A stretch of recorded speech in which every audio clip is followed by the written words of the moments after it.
Oh, say, can you see the light? What's so proudly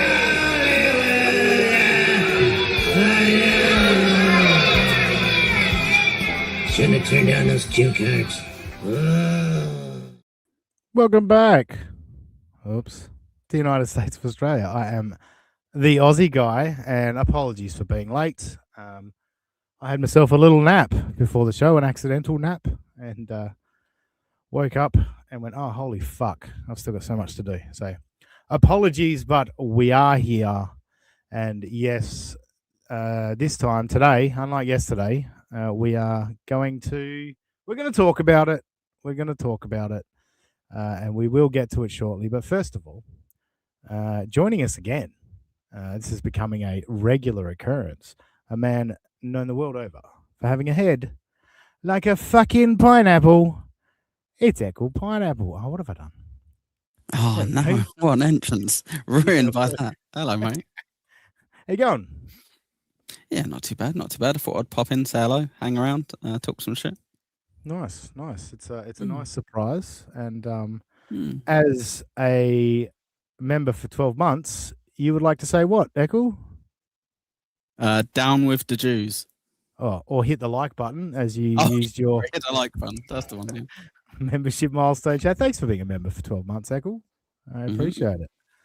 Also here is I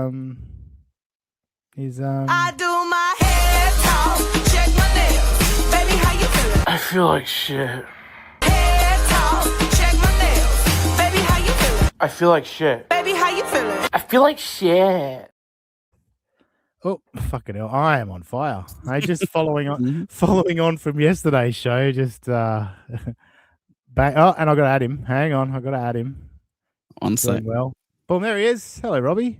There he Hello. is. Did you get a haircut or something? Or what's going on? Something looks different. Wow. You look handsome. Yeah. I just woke up. Oh, that's that'll do it. Yeah. Mm. And Young Old Vibes is here. Says, boo, tomatoes being thrown. Where if NJ Ranger? Where is, off. I think is what you meant. Young Old Vibes. The Jersey Ranger 201. What a fucking moron you are. Fucking hell, I'm slow on the trigger today. NJ, how you doing, brother? Good. Sorry, I'm late. I had the Twitter DMs open on my computer. It did not update when you sent the link. So Eckle and I were backstage, and I was like, "Oh, Robbie had already said that, Wi-Fi down. I'll get there when I can." And I said to Eckle, "Oh, well, I'll give NJ a minute, and then we'll go live." And Eckle goes, "Oh, he might have gone to the second show last night." And I'm like, no.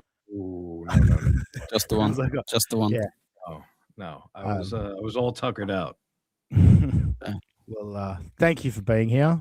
It was my fault anyway. I made us all late by having a little sleepies before the show, but it is what it is. Now, we're doing something today. Last week we were talking about, I mentioned this on yesterday's show, but only about 7 people have seen it. So 5. last week we were talking about Karmic's karaoke. Mm-hmm. And we discussed me potentially going to a karaoke bar to, post it to the internet because God.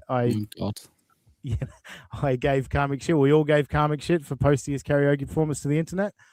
Anyway, during the week, I was like, there's no way that's going to happen. I don't have time to get to a karaoke bar and record it, bring someone with me to record it. I don't have a Ron Fuddle in my life. So I had an even better idea. I thought, what would be more embarrassing than posting your karaoke video to the internet? It would be do karaoke live on air. That's right, God. folks. So tonight, what I'm going to do is, if you give me a lot of money, I will do karaoke. Oh, dear. Boo. Boo.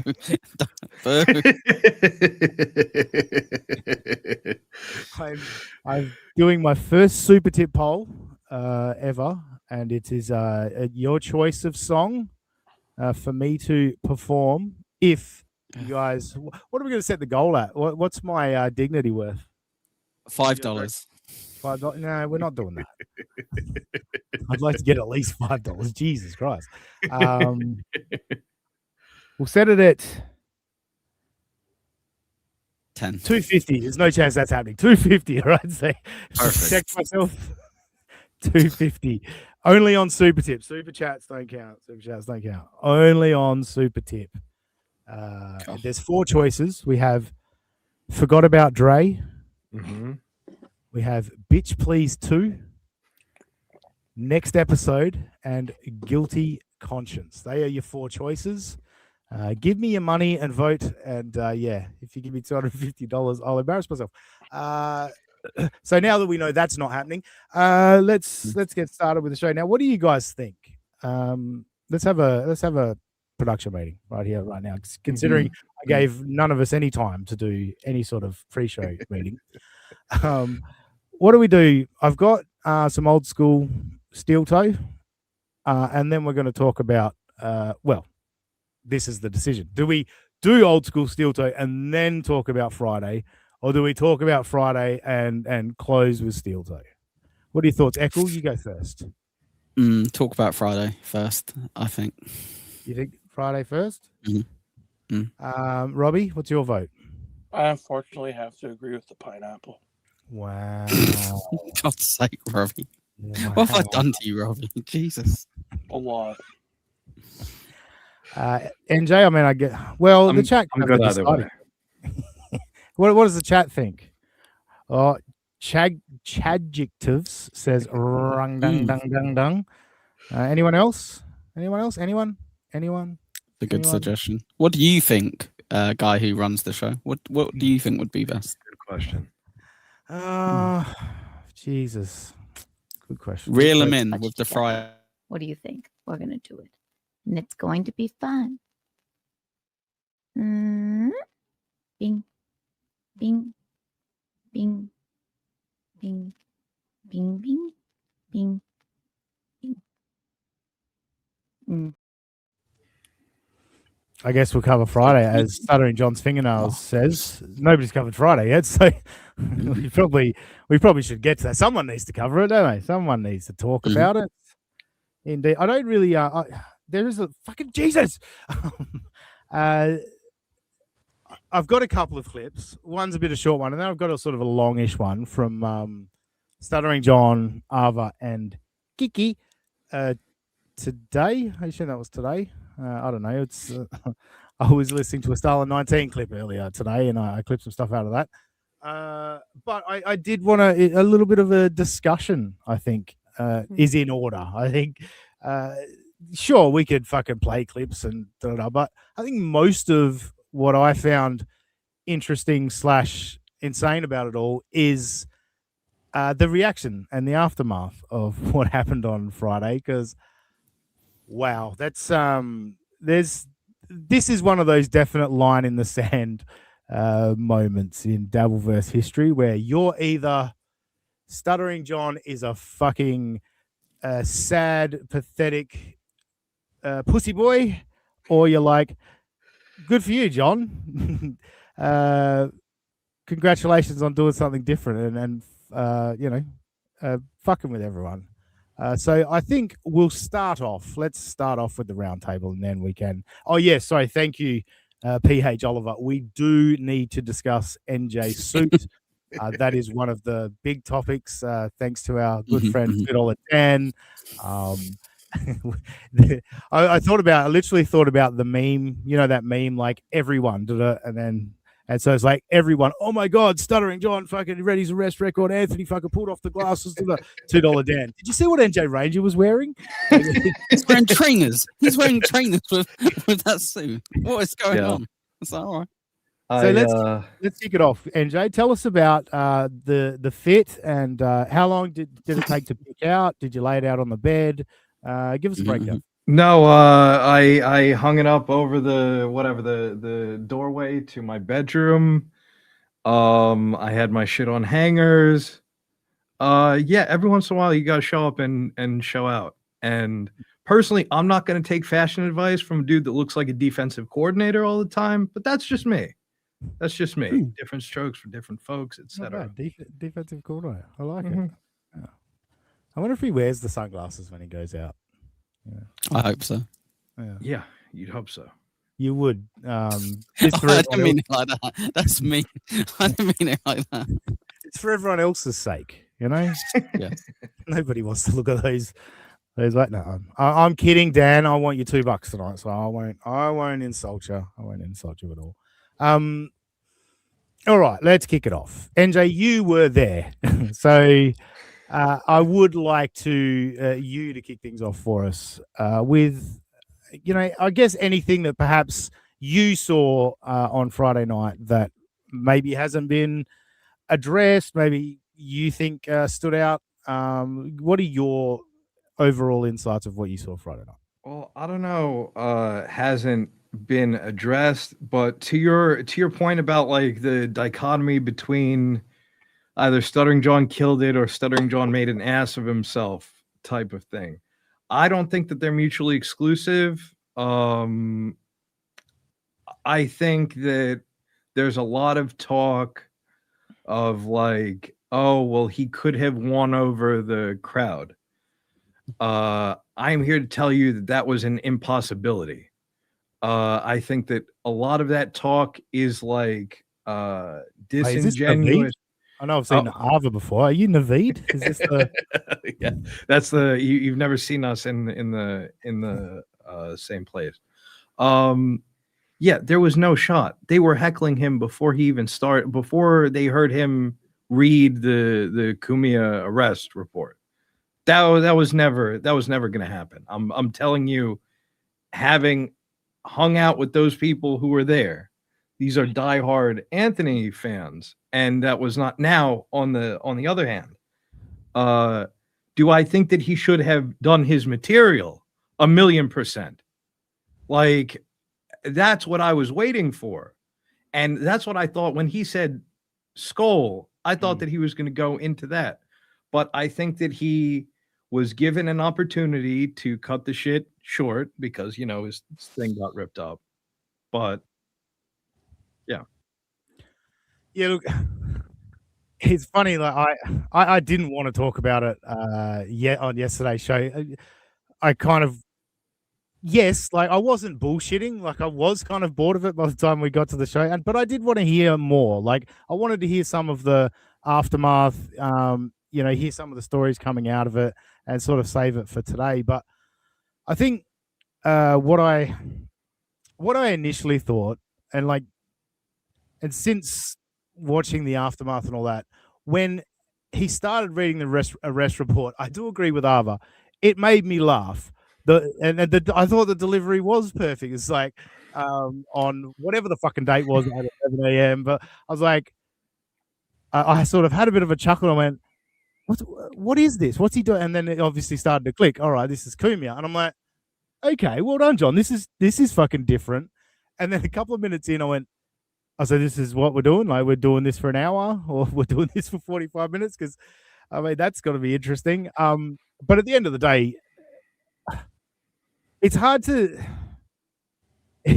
say to John, you should have done it differently. And I think it's a bit disingenuous of all of us that have been spending years saying he is completely void of talent to say he could have won that crowd over. Like, no, John's not funny. Like, we all know that, right? Like, John's not a real comedian. And as people keep saying, like, oh, well, John, you say you're so funny, write some jokes, like win the crowd over. It's like, that's not true. Like, you can't have it both ways. You can't say he's garbage and doesn't have any talent and then expect something that was never going to happen. It's the first time he's done something different in a stand-up act in 20 years. You got to give the man a little bit of credit for it was Ava's idea, but he did something different and he stood there while they all booed the shit out of him and just kept reading. And I'm like, all right, he's gonna commit to this. It's happening. So yeah, that's sort of my my initial reaction was, "Oh, cool, this is different," and then it was like, "Hang on, we can't do this for 45 minutes. That's that's going to be bonkers." But before we move on to the other gentleman here, I know Robbie's going to have some fucking amazing insights on this. We've got Young Old Vibes, the first person to send us on the track towards karaoke, and at this point, Forgot About Dre is leading the poll. Thank you, Young Old Vibes, for the $5. NJ, why does Dan hate on you so much? Maybe you can style him as a peace offering. Nice, thank you, Young Old Vibes. Thoughts on that, NJ? We should do like a Queer Eye for the Straight Guy, but with this crew, I think, as helping him. Yeah, I like it. That's a good idea. Now, because he probably won't say much for a while, question here. I assume this is for Robbie. You drinking Mountain Dew in the morning, you savage? It's 0-calorie Baja Blast. Yes. Yeah, that's fine. Yeah, good work, Robbie. Yeah. Well done, Robbie. What? Because Would you do not coffee need be more any calories. better, Echo? No. What are you? All right, fuck off. I just went, good work, Robbie. I thought you were Jesus being Christ. sarcastic. Sorry. I love it when Eccles here because he takes out all his anger at me on Eccles. It's great. Yeah. He does. Oh wait, no, Colin, you mean me? I'm drinking ginger seltzer. Ginger seltzer is. It is. So there you go. Almond. Baumert, Greek eye for the Baumert guy. There we go. Baumert wants a makeover. Eccles. Yes.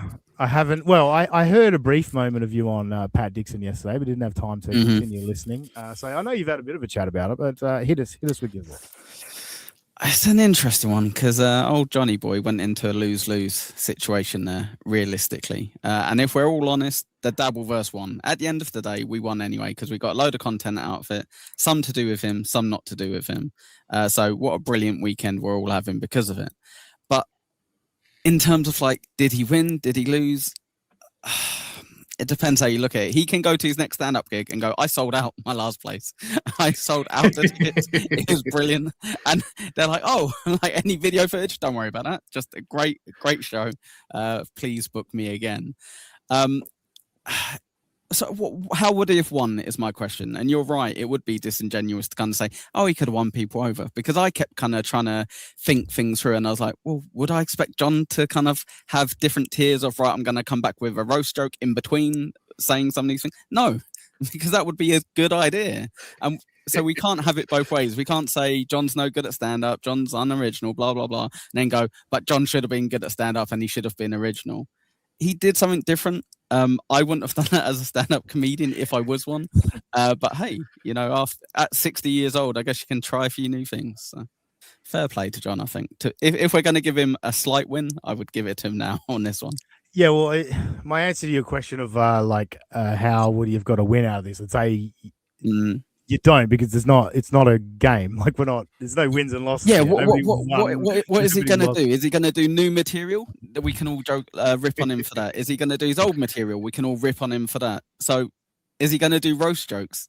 And they didn't get any reaction, so you can rip on him for that. Anything he would have done, we would have got content out of. This was just unexpected, I guess. So yeah, it's wild that. Like I was watching Dabbling Down Under. There's your plug, retard. Yep. But yeah, now I've fucking lost my train of thought because I was looking at this chat that I want to bring up, and so fuck that, fuck whatever point I was about to make, because I do want to go to this point. How is it different, BMC 30? How is it different for John to read an arrest report about something that happened 10 years ago that was very public, was all over the news, and something Kumia spoke about at length? Now, this is something I do want to sort of talk about, is like Ava's big thing, and it was Ava's idea. Like basically Ava's the spokesperson for Friday night, and we'll see that in the clip that I've got coming up later. Ava's big thing was, you know, you got to stick the middle finger up to these people. You know, you got to say fuck you, and it's Anthony Cumia that sold out that room effectively. That's what Ava concedes. I don't know if John's conceded that, but Ava concedes that Anthony sold out that room. And the big thing is everyone saying it's old news. It's old news. Now, sure, yeah, Anthony's addressed it before. But Anthony almost got arrested because a guy was antagonizing him about that old news before the show even started. So if you want to get to Anthony, it seems like you can with that old news because he look. Everyone, there was a lot of people, and again, wins and losses, go fuck yourself. But all these people going, win for Anthony, it was Anthony's night. I was like, was it?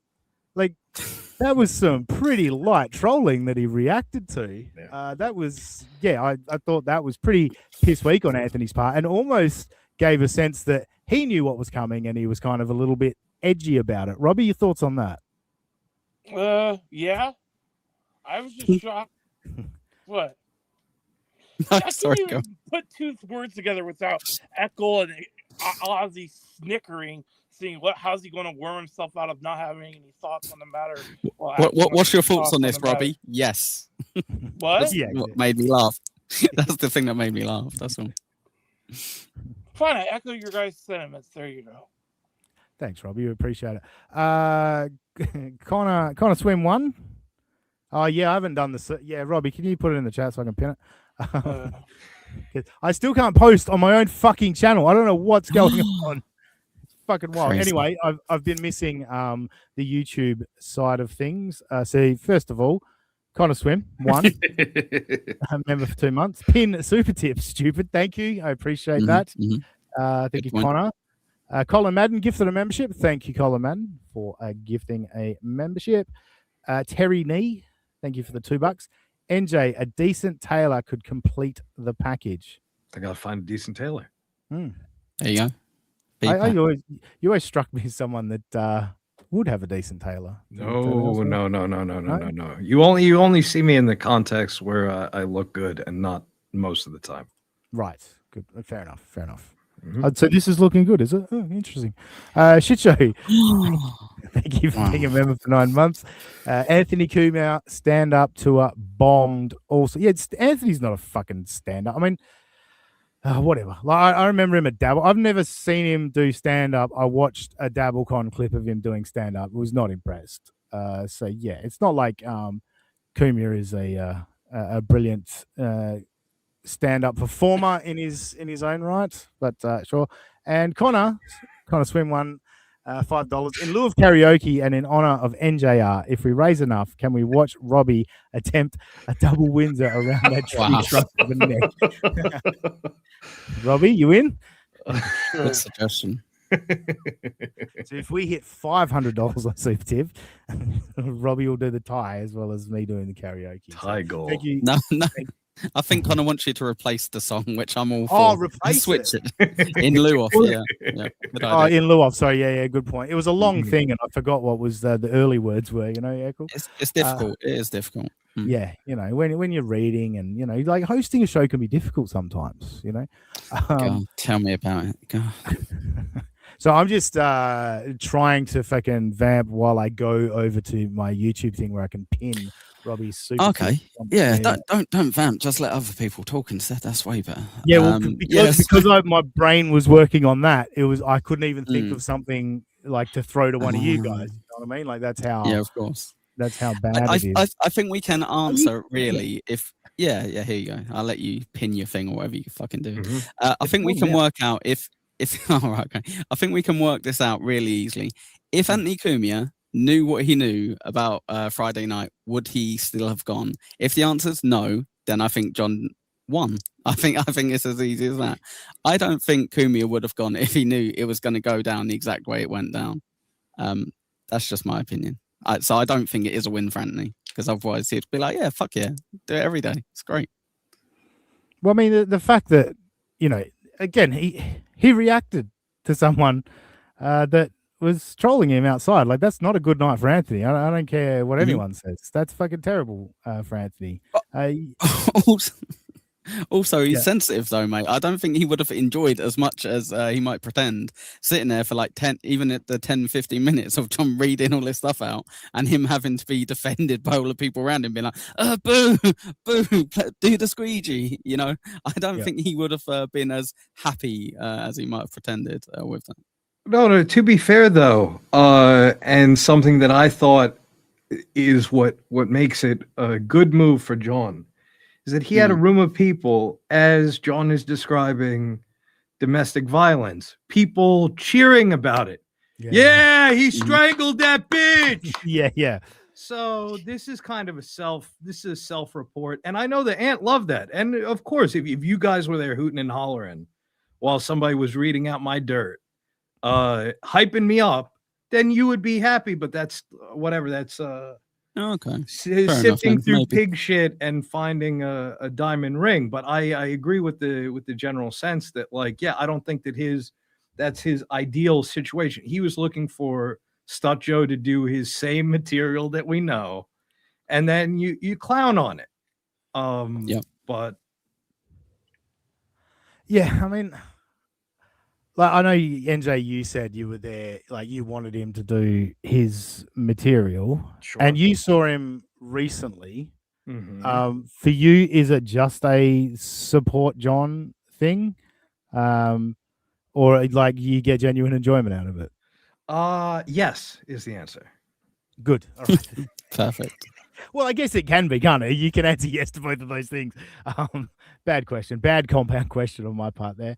I gave him a yes or no compound question. I mean, I should be fired from the show for that. It's interesting. I'm just sort of glancing at the chat as it goes by, and this chat is pretty much like Twitter and probably every other fucking chat on Dabbleverse YouTube over the last fucking 36 hours, whatever it is like, it is so split in our chat at the moment. You got people commenting that John's a fucking pussy and he's got no talent, and then and you've got Mint Diggity that's just saying that everyone sucks. 50-50 split. Yeah, 50-50 split. Yeah, exactly. But no, Mint Diggity's making his opinion known. He's talking about I assume this is about John. He's so used to silencing his critics. Or this one. Yeah, sorry, here it is. Anthony, sorry, this was what I meant to click on. He can't take hearing it without resorting to violence, which, yeah, again, like, as I mentioned before, everyone's like, it's old news. But, like, I'm a believer in, it's important that we make sure everyone always remembers that Aaron Imholt is twice convicted of crimes against women, twice convicted of harassing women. I think when someone is up to fucking dirty deeds and they're doing them dirt cheap, you need to remind the world, right? Like, it's Anthony's got a checkered history with the old youngsters, and obviously, yeah, domestic violence. If again, John was pissed. He was pissed at Anthony for blowing up his cushy gig. He was going to cruise into New York City, do his fucking 20-year-old stand-up set to 16 people, and he was going to fucking walk away with a little payday. And then all of a sudden he discovered, now I've got a fucking problem on my hand. I've got 100 people that fucking think I suck. I don't care what anyone says. Again, I'm going back to it. We know John's not good at stand-up. We've all said he's not a funny stand-up. What did you expect him to do? Is my thing. Like, I like that he did it, and I would have loved to have seen the whole thing and see how it panned out. So here's my next thing. Fuck you, Tommy Jordan, and anybody that is fucking calling Tommy Jordan a hero, you are fucking broken and retarded. The man got on a stand-up stage and fucking disrupted the performer. What have we been saying for years? What precedent do we want to set? Oh, let's get on stage when Ray DeVito's performing. Let's get on stage when Tad's performing. Observe and report. That is fucking... Tommy's a fucking retard. And anyone that said, did Tommy redeem himself? Are you kidding me? T-O-J-O. He's got nothing. What a fucking idiot. NJ, thoughts? Yeah, Tommy, I think to his credit, is aware of that on some level. At least he was initially on that night, because when he stuck the phone in my face when he was live streaming and asked me what did I fuck up, I told him no comment, because I was not trying to blow up his spot on his stream. But yeah, I'm of the belief that it's like, it's Schrodinger's stand-up set. We don't know whether he was going to go into his material. But we certainly know that he didn't Friday night, because the shit got ripped up and he could, that was the perfect excuse for Stuttering John to be like, well, I'm done. And he provided him that on a silver platter. Exactly. That was John's perfect opportunity to walk off. Exactly, NJ. And to anyone saying that John fucked over the staff and all that, no, Tommy Jordan fucked over the staff. Anybody that gets confronted on stage in a performance has every right to fucking walk away. That's on the fucking club. How's there a guy on stage? I fuck the staff. That's on the club. That's on the club. That's not on John. It was a shit show. I cannot begin to describe how shitty the venue was and how poorly operated the venue was. Security that was doing too much and not enough. The tiny little owner man doing too much and not enough. He scanned my QR code. I get patted down and he goes, hey, I need to see your QR code. I go, you scanned it. Oh, okay, fine. Oh, okay, fine. All right. Jesus Christ. So normal rules then. So you could just say that anyway. Anyone could just say, you already scanned it, dude. Yep. Brilliant. The lovely and amazing James Balmert. Thank you for the $5. It's a bad precedence for the Dabbleverse. Smacking people with big mouths. Where does it end? All right, Balmert. What I'll say, the old fuck around and find out thing. Like, I got no problem, like, with Kumia doing that. I'm saying, as a very experienced public figure, that you should be better than that. Like, you should, like, surely Anthony's been fucking, people are talking about John in the chat. Like, I've seen it going past. Like, shouldn't a comedian know how to handle hecklers? Yeah, well, shouldn't Anthony Cumia know how to handle someone calling him a pedophile? It's been happening for a long, long time now. So I don't know what the big deal is. Personally, it would be different. Oh, sorry. No. Well, no, finish your point now. Go ahead. It would be different if he hasn't tweeted about a zillion times about, oh, look at this savage. Oh, somebody said something to them, and then these people immediately hit that. Well, it would be different if he wasn't the same dude from all those tweets.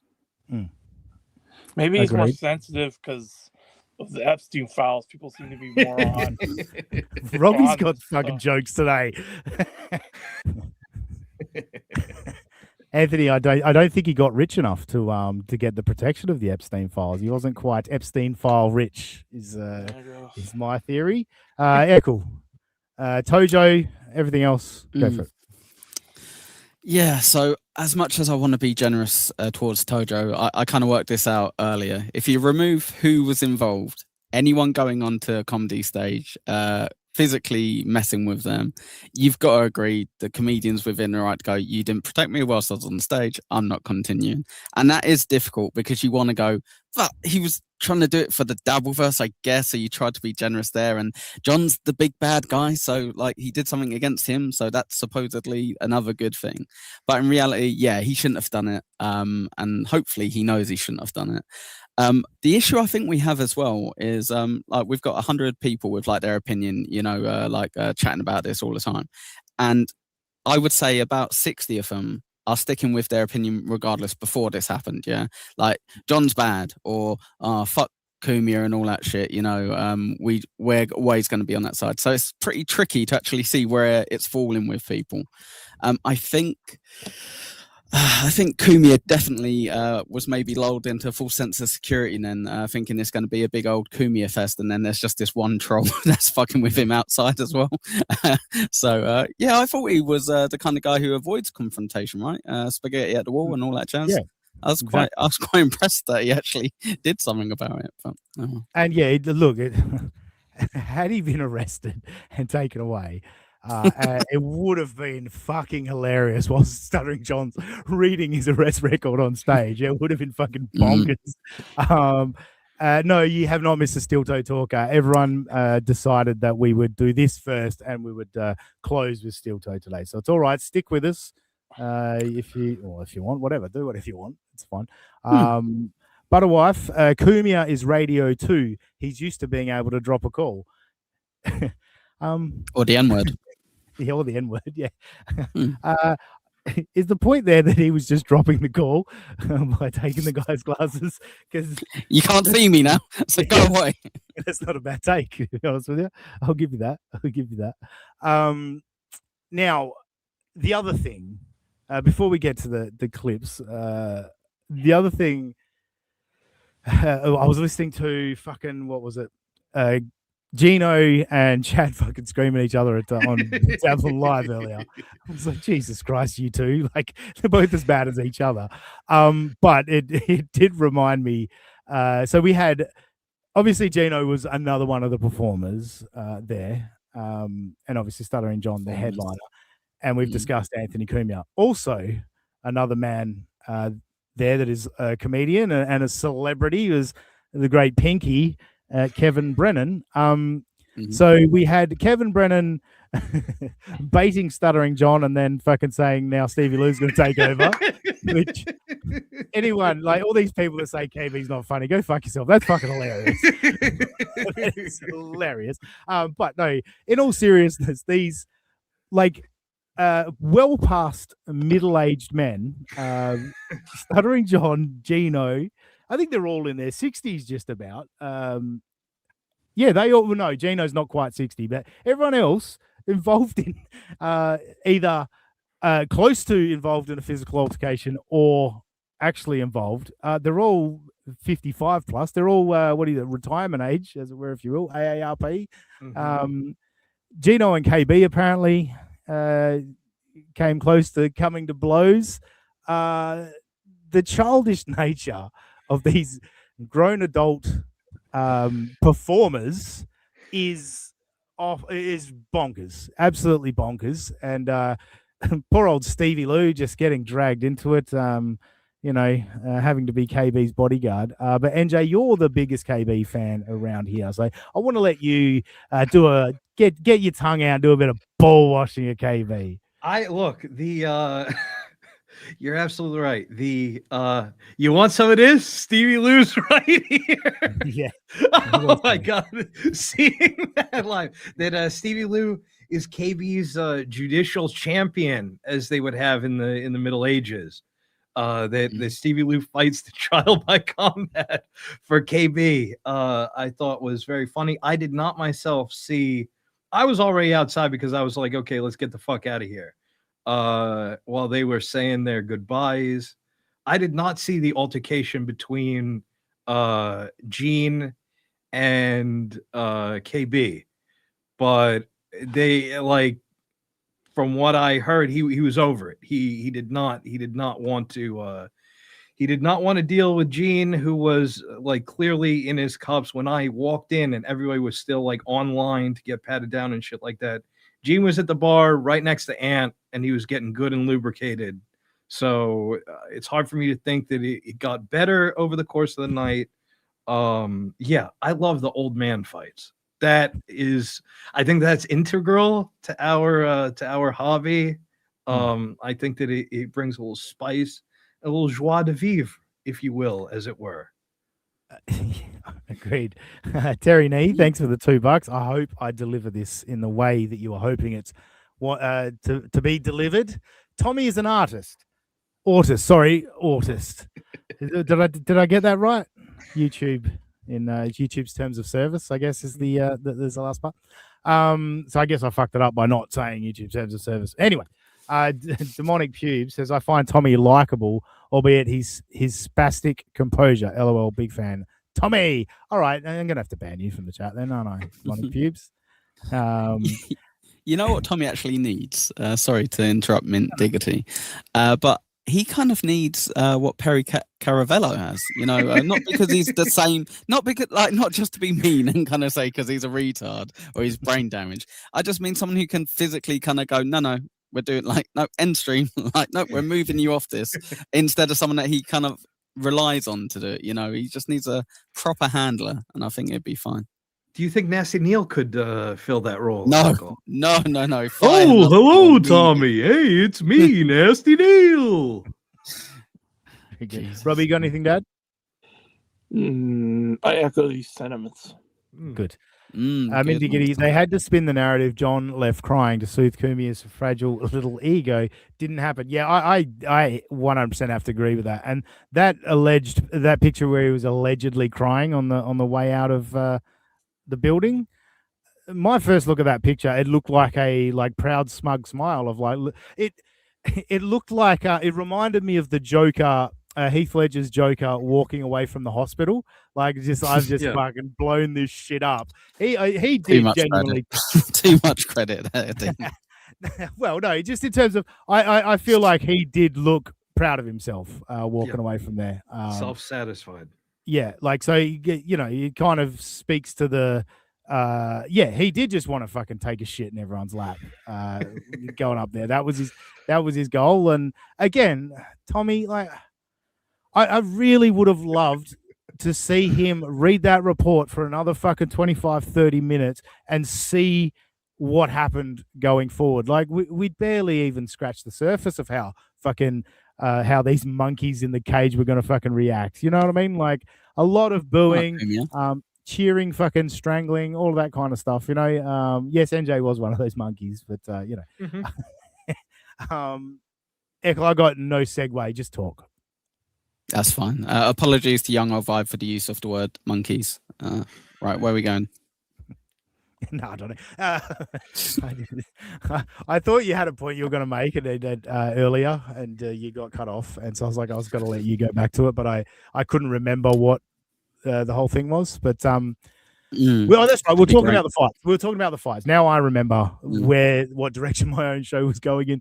What are your thoughts on these elderly men wanting to get physical with each other? So it's a difficult one, right? Because I think you had quite a few of the air quotes enemies, all of the different fathers of these different gangs or whatever you there, and everything was fine. And then later on, you get a few kerfuffles and what have you. The more you mention the KB thing with Stevie Lou, the more I'm like, okay, no, I was the idiot there. I didn't get that. That was a very good joke, because I was kind of like, what the fuck are you doing, KB? But I don't know. It's difficult, right? Because they've got to be enemies. I guess that's the rules. You can't be a fence sitter. You can't be a get along guy. You got to be enemies with each other. But they all enjoyed themselves. They all had a good time. They would all probably do it again. So, should we just pretend? Yeah, just let it slide. I think that's good. I mean, look, I think anybody, you're bonkers to think that people should be fighting and getting in each other's faces. We're goofing on the internet, right? If I showed up at an event and fucking Gino and Kiki are there, I'm not going to be rude to them. That's insanity. You know what I mean? We're all human beings. That's bonkers. You don't be perhaps we go a little harsh sometimes. But it is goofs. And yeah, I don't wish any ill will on any of these people. I don't take it that seriously. So to rock up to an event with quote unquote enemies, have a drink and go, yeah, tonight we're having some fun. Who gives a shit? And on fucking tomorrow morning we'll get on stream and fucking tell everyone how much of a fucking retard you are. It just kind of is what it is. Connor, thank you for the $5. You didn't vote on the fucking karaoke poll. I'm starting to think I'm not doing karaoke tonight, fellas. He wants the Windsor. He wants the Windsor tie. He's already told you. Yeah, it's a good point. He did say that. Thank you, Connor, for the $5. Did you see the video of SJ leaving the bar from the outside? I bet you didn't know he's in the Ministry of Silly Words. Thank you, Connor. No, we knew that. Remember that picture of him? Where was he? That was when he was back in LA, and someone snapped that shot of him, and he kind of looked like a fucking monkey again. Here we go, monkey. He had that. No offense, Young Old Vibes. But we kind of knew that about Stuttering John, so I don't think it's news, but I haven't seen that particular video, so maybe I'd be excited about it. So maybe I'll go check it out. Huh? Yeah, potentially. I think dragging it back a little bit in terms of like seeing as the far right side of this panel will be going Hackmania this year. I don't know about you, NJ, but if there's anyone I genuinely don't like, not just like kind of a little bit don't like, I genuinely don't like, I just won't meet them. I'm just not going to go up to them. I wouldn't start a fight with them. I wouldn't start yelling stuff across the room. I would just be like, cool, okay, I'll just walk the other way if I see that person and crack on. That would be the extent of it, I think. Yeah, and you're in a, to be fair, you're in a much larger setting. Like again, Gino accused me of lying about his act in New Brunswick, and so I didn't say shit to him. His wife was very nice, was very cordial. I got to meet Push-Ups as well. He was awesome. But yeah, so okay, I was like, no, I don't need to. Because God forbid, and I made sure that I was outside. I didn't hear any of his set. I'm not going to comment on it because I don't want my biased opinion to be added to that. Yeah, you're right. Like I say that I love the old man fights thing, but I love it in terms of, but that's not something that I engage in. Like I love that as something that you guys do, and I get to laugh, and I get to throw tomatoes at, but not we as get to point and laugh at these crazy people. Colin Madden, I'll get to your soup tip in a second. I might be rude to Gino. Look, to clarify, to be clear, like I don't say anything on this show that I wouldn't say to someone's face. You know, like if they told me say it to my face, I would, and if I'm in a conversation with Gino and he says something retarded, I would make fun of him to his face for saying something retarded. But you'd imagine a comedian can handle that. But if he can't, all right, maybe me and Gino are throwing down. But like, I am who I am. It's not a thing of I'm not going to go out of my way to be. Hey, yeah, I am. You are Australian, so that does make sense that you'd act that way. But you know, like I'm not going to go out of my way to be rude to somebody. But like, what's that, Robbie? I'll be back. Family thing. I'll try to be back. Sorry. Okay. You're right. You're adding so much. So you will be missed, Robbie. You will be missed. R.I.P. Yes. All right. Colin Madden on Super Tip. We're creeping there. We're $15 on our way to $250, and at the moment it'll be forgot about Dre if we get there. Colin Madden, thanks for $5. And of course, this one's not. Sorry, NJ. Bye. God's sake, NJ. That's KB's whole vibe was your pleasant aunt at the wake who never has anything nice to say about anybody attempting to be civil to people she despises. That's good analysis. That's good analysis, Colin Madden. I like that. Very good. All right, welcome back, NJ. How have I got my fucking layout so wrong? Hey? We had to take NJ off the screen. We don't want him getting in trouble with the boss. Oh, he's off the screen. Anything negative. He's a 1,000,000% right about that. Although it was funny to see him get a little loose, which again we tend to see on Saturday night, sometimes Friday night, and randomly I don't remember what the fuck we were talking about. KB goes, "Super chats are gay," and then he makes like a little face. Stevie and I were stunned by it. It was so came out of nowhere. It's funny with KB. Like KB does get to people, and like I get it. Like KB can be fucking frustrating, but I just think it's disingenuous to say KB ain't funny, or you know, like we had a comment on a show recently where it's like, can we stop the like KB's this great stand up which is funny because it was not something that I'd said or I think even you said, NJ. Not to say that you don't believe that, but like we were just talking about like how like KB makes us laugh, you know, like when I watch KB, he most of the time makes me laugh and he's a funny guy. But I think again, the tribalism amongst all of this shit, people are like, no, fuck that guy. He's been shitty to someone that I'm a fan of. So I'm not going to acknowledge that humor. Now I was lucky enough to be having a little bit of a chat with Ava earlier today, my time. Yes, and I am now transitioning to a woman, so that Ava will be into me. No, in all seriousness, folks. Kim Diggity says tongues out for Kevin Brendan. Yeah, definitely. Apparently so. Yeah. Now I fucking lost track of my point. Oh yeah, no. Alva asked me a question which I think is worth asking. We have kind of discussed it a little bit, but the whole thought of could John win that crowd over, or is it a case of people despise John so much, even if he was funny? Do you think, like, if John actually came out with funny material, let's say, look, I'm not saying that John wrote it. I'm saying someone gave John jokes and he delivered them well enough to where it was funny. I'll start with you, Eccles. Do you think that audience would acknowledge funny material for John, or do you think he was completely, there was no chance for John, no matter what happened on that stage? So I'm at a disadvantage because the next guy you're going to ask was literally there. Yeah, of course. And can maybe pick up on the vibe a bit. Yeah. I kind of said it earlier though. Let's just say out of 100 people, 60 people have made their mind up. Full stop. Whatever's going to happen, that's their stance, and that's probably the same with the group of people that went there. You've maybe got 40 people there, or what have you, who could be won over to a degree, maybe to a bigger degree. If I went to a stand-up gig and it was to laugh at someone how bad they were doing and they were good, I think at least halfway through I would get over myself and kind of give them a bit of credit. But will the people who went specifically there to laugh at him with Cumia do that out of spite? Like I say, John, it was lose-lose for John. He was never going to really win him over, was he? NJ, just gather your thoughts. Think about how you're going to answer this. The BMC 30, 100% could have won the crowd over. I was there. So that's okay. We don't need to hear from NJ now.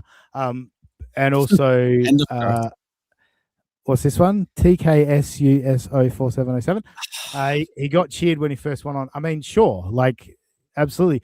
I don't know if there's a difference between going to see John and knowing his bits and cheering along with the bits you know, as opposed to acknowledging the man was being funny. I think there are a couple of different things. And I know from personal experience clipping Steel Toe, every now and then I'll be listening to a Steel Toe show, pulling clips, and something will register like a few seconds later where I'll go, you know what, that was actually pretty funny. Like I'll give him credit for that, because I'm not there trying to find humor from him. I'm trying to find what I can make funny. You know what I mean? And so you're not listening in the same way. And that's why I do question whether people would necessarily, if it wasn't the stuff they thought they were there to see, would they give him that opportunity? I don't personally. I don't necessarily know that he would. In a second, NJ, I'm about to throw to you, but Jason Bentley's here and Panhandler's not here. So what is Jason Bentley going to tell us? If Panhandler's, I really hope. I haven't looked at it yet. I've just seen it as Jason Bentley. I really hope he's shitting on Panhandler. The link. I just hope he's shitting on Panhandler anyway. That'd be great. Like, even if he's not here, just shit on Panhandler. Now, Bentley, you got a super tip again if this is not shitting on Panhandler. But oops, what did I do there? Oh, I added that screen back. What a fucking idiot. Oh man. Here we go. $5. Thank you for $5, Mr. Jason Bentley. I was more worried about someone spilling something on Nature Boy NJ Ranger's suit than anything. Glad we got through. Woo! Right, thank you, Bentley. Thank you, Bentley. Hang on, I've got to bring you back on screen to do that. There you go. Do it again. Woo! There we go. Very good. NJ, very good. Do you think? Can I interrupt NJ before he goes off? Because definitely. Sorry. Let's do this for 2 hours. We'll get to NJ in a sec. Yeah, no, there was a comment that went on screen that I want to disagree with, purely from one of the first bits you see just as the stream starts. Yeah, is the video starts when he's actually doing his stand up. He's sitting down there cheering and whatever. Yeah, there's a guy who stands up and he bows before John. Yeah. And then he's sitting down and he's already cracking up. So I think that's a great example of us going, he could have won people over. They were cheering him on. Yeah, they were like, you buffoon, like, come on, you idiot. Like, this is going to be great. So I don't think that's fair to say, no, they gave him a fair crack. They were all cheering him on, like, genuinely, and no irony in the applause. But yeah, sorry, Andrew. Yeah. BMC 30. This is a false equivalency. You can listen to the same song over and over and over again and love it. You can't listen to the same joke over and over again and laugh at it every fucking time. It's a massive false equivalency. I don't know if it's a squeegee bit, then all right. I think she got a point here. When the crowd screams, sorry, I didn't read it out. When the crowd screams, "Play Freebird," you play Freebird. Look, I get the sentiment, but also to me, it was a thing of we just don't want this. Please do anything other than this. NJ, go. Yeah. Okay. So, yeah, I want to bring up the point that Ray got multiple standing ovations at the first Hackmania. Does that mean that that everybody was there and they were supporting Ray unironically? No, I don't think so.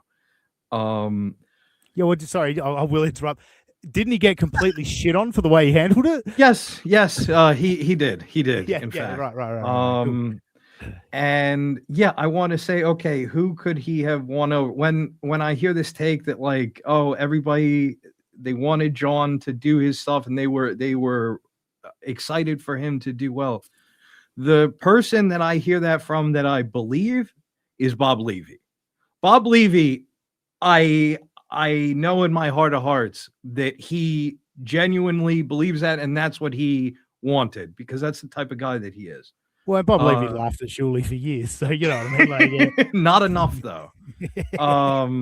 But the difference being that, yeah, I think that a lot of these guys, they would not have heard John out. I believe that, yeah, people did want him to do his material. I was one of those people, but whether they would then hear that and then be like blown away, and to your hypothetical about if he had like killer material, would they have handed it to him?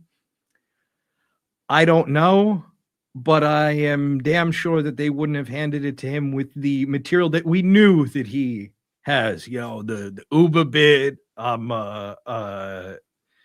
talking about that he has 3 kids, he's a Puerto Rican disappointment, like that kind of stuff. Like, yeah, no, I don't think the Kardashian stuff. No, I look, and BMC 30.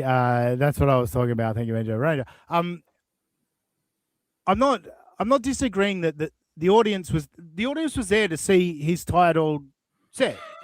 And the audience would have, when John said, "My dad's so cheap," how cheap was it? He wouldn't have had to tell the audience to do that. Like, they would have done the "how cheap was he." I totally agree. It was, I guess, BMC 30. I'll give you this: that crowd was there to see a rock concert. They wanted to sing along with their favorite song. But my question was, if John presented actual funny material that he'd written or someone written for him, would people be like, would they accept it? Would they actually take it as but anyway, Sorcerer is here. We love the Sorcerer, and we need a good mental terrible wording. We need someone who understands the human mind a little bit better to give us a good analysis of it. Thanks for the $2. He filled a room. For anyone else, that's oh, gee, Sorcerer, how's your spelling? Hey, what happened there? Anyway, he filled a room. For anyone, that's enough. Yeah, look, I've heard the stories of Dave Chappelle going on stage and rambling for 6 hours and people being like, "What the fuck is this?" There's not a community of people breaking it down for, at this point, nearly an hour we've gone and just discussing it. And there's been show after show after show. Like, regardless of what you think of John's decision, he fucking did something for all of us. You know, we've got to give him that. Like, John did his bit for the Dabbleverse on Friday night. Echo, when you look back on Friday, we're going to wrap up the roundtable discussion and get onto the clips in a moment. Yeah, as an overall, Echo, is there anything in this discussion that you feel we've missed that you want to hit on, and then just a general summary of your thoughts on Friday? Yeah, I don't really think. Well, there are loads of things that we've missed. Funnily enough, of course, yeah. Bitch was getting her boobs out and all that stuff. But Yeah, I think we've covered it, and what we've got to realize as well is we keep going, oh, the crowd were this or the crowd were that. They're all different people with different like intentions behind them. Yeah. The fact that you're kind of saying, oh, it's kind of like a band, you know, and they want to play like Freebird, so just play Freebird. No, the situation is if this is something, the one song that they done 30 years ago, and they get mocked for it because it's so bad, and then you come on and they're like, play that terrible song so we can laugh at how bad that song is. That's more of a fairer comparison.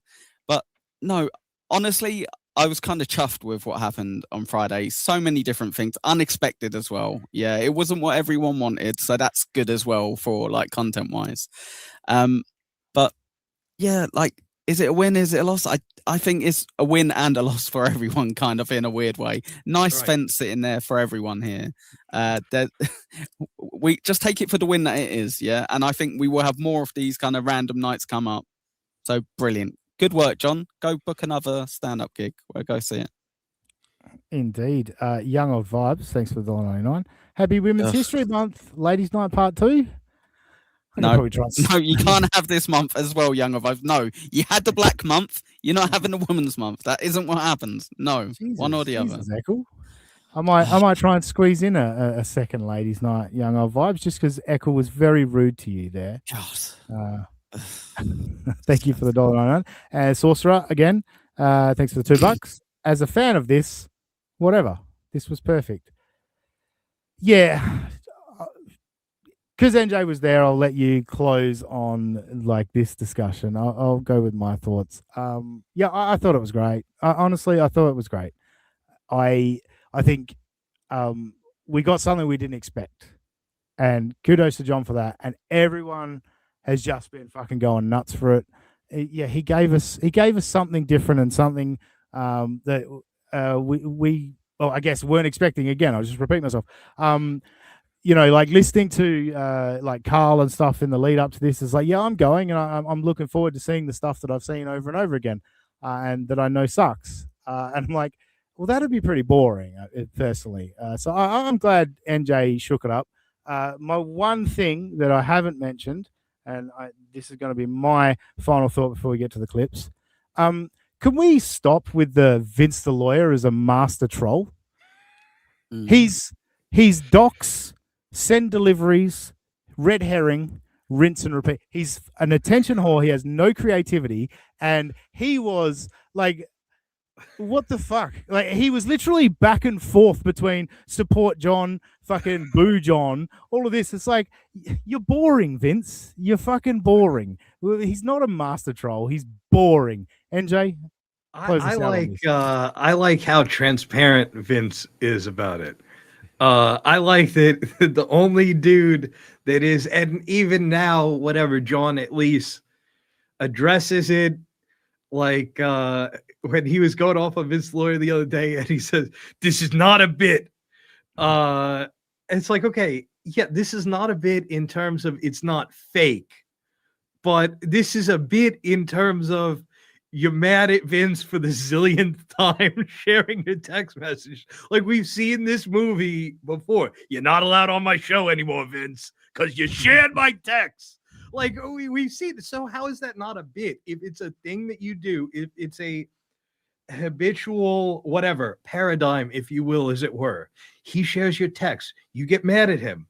Or he says the N-word on your show immediately when he's on, you get mad at him.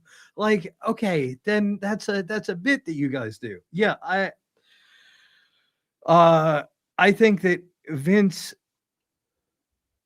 everything is relative. So if the trolling is never that in depth, Vince has a couple of moves. Like, he as a Pokemon has a few moves. They might not be infinite, but there are a few moves. And it's better than the one note style trolling that we get in general. I think that this was great. I got to sit my ass on a train for an hour, go in, booze. Unfortunately, Baumert stood me up. I'm still kind of getting over that. No, he had work. He couldn't make it. No, Belmont Too late. No. needs to have time off work, catch up with NJ Ranger. You guys are now fucking, Yeah, we're boys now. Stuttering John would say butt buddies. So, Yep. you know. But yeah, in general, and yeah, I got to have a couple of drinks, watch this shit show. The Rodney impersonator fell down the stairs. We didn't even cover that. And then at the end of the night, sit my ass back on the train, like just short of an hour to get home, and then I'm home. Yeah, it was fun. On Vince, by the way, like, don't get me wrong, Vince has made me laugh, and so people are like, Vince is good for the TV. My point is, like, people are like, Vince is a master troll. It's like, he's fucking with Stuttering John. Like, this isn't fucking genius shit that he's doing. You know what I mean? Like, The one thing I would say, the one thing I would say with Vince though is he sticks to John, right? It seems like John and his like proximity. So I'm fine with that. Yeah, because that does create whatever content they need for John. So fine, no one mess with John. Just let Vince do it, and Vince just stay there where you are. Thank you very much. And that was a little performative because I do actually enjoy Vince, but you know, I just when I was, especially when I was here, you could hear him like in the thing where he'd be like, "Yeah, John," and then he's like going boo and on video. What about him fighting with Zen? What about him fighting? That I enjoyed that immensely. Fucking, we didn't address that. Like, Zen, people. what's but Zen, like, come on, dude. Like, again, what we were talking about before with, like, if you're at one of these events, you're not gonna seriously get into it with people, and yeah, Zen seemed to be pretty defensive and on edge about Vince bumping him. Was it bumping him, touching him? Are you for real? He's like grabbing him. He's going up to him, grabbing him. Zen was the only reason Zen didn't do anything is because he's like, this guy will sue me within an inch of my life if I beat the shit out of him. But that's the thing. It's Vince. Like, Zen's a comic. Like, okay, like, so fuck with comics. Got you. No. Okay. All right. Brilliant, Echo. Vince, Zen's a comic, and there's an ongoing shit between TSN and Vince. You're giving Vince what he wants, reacting that way. Yeah, You're absolutely. Yeah, giving Vince him is what a he troll. wants. Yeah, Vince is a good troll. Like, so yes, I thought, like, personally, I don't know, like fucking deal with it, dude. You know, like, Vince has got to fuck with you. Like, it was funny to me. It was funny to me that, like, again, all of these comedians reacted to fucking trolling. But John was supposed to be fucking perfectly, like, get up there and just do your set, John. But every other comedian in the building reacted to something. You know, that's my point. That's my point. But anyway, the big unit is trying to get us to karaoke, and this is a generous donation. Thank you so much, the big unit, for the $50. Very kind. Ooh, nice. I don't always get to catch a live, but I enjoy the shows. I appreciate how you do it for the love of the game and not money like me. $50 for the goal. Nice bit of irony at the end there. Thank you very much. That was good. Thank you, the big unit. Someone said don't touch. Oh, there it is. Butterwife. Don't touch easy. Again, don't get me wrong. I agree. I do agree. But it's know the situation and know that Vince has got a camera on, and this is, and this is what he wants. Like, Zen, you can handle it. So let him do it. So let him do it. Let him touch it. And joke about it. Have some fun with him. You know what I mean? Goof on him. Lick his face. Then there you go. Next thing. There you go. Lick his. Absolutely. If Zen turned around and licked his face, that would have been funny, and Vince would have been fucking thrown off. Like, again, he got very tense. That's why I'm the comedian here, not Zen. I'm the comedian here. All right, BMC's 30 is going to shit on me. I know it. I know that's what's coming. But thank you for the $5, BMC 30. It's very kind of you. Gave me $5. I was standing right next to Zen, and Vince had his phone basically in Zen's face and wouldn't back off him. Fair. All right, fuck it then. Zen should have punched him. All right, Zen should have punched him. And that's again what Vince wanted, and that's what's so annoying is that the trolls are so good at getting in situations where it's like, you lose, whatever you do, you lose. He's a mastermind troll. That's what we just proved. Yes, he is. I'll take it all back. Vince is a master troll. Zen There was we in go. the right. Anthony Cumia should have fucking murdered that guy outside. That's right. Yes. KB and Mhm, Gino mhm. should have fucking thrown down, and Stevie Lou should have done something. We all That's happy? right, Stevie. Perfect. Perfect. All right, let's get to the clips. Jesus Christ, we did over an hour just talking shit. Maybe Hughesy's right. Maybe you can do a show without clips. Holy Take that shit. back. Take that back. Take that back. Hughes is never right. Ever.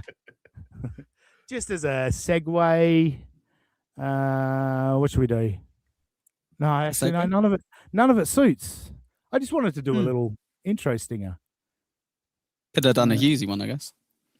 Yeah, but that goes for like over a minute. I just wanted a short one, but nothing's really appropriate. All right, we'll just go to the clips.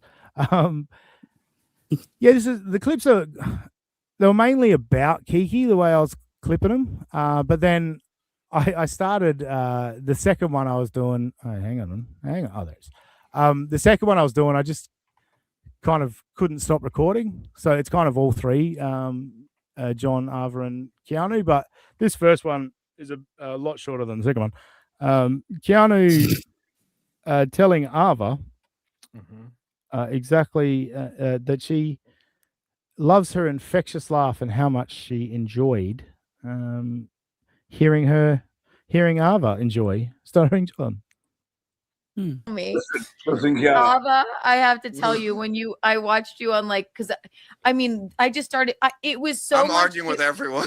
It was so much. All right, so we are 10 seconds in, and Kiki doesn't know what she's actually saying, and Ava's already interrupted.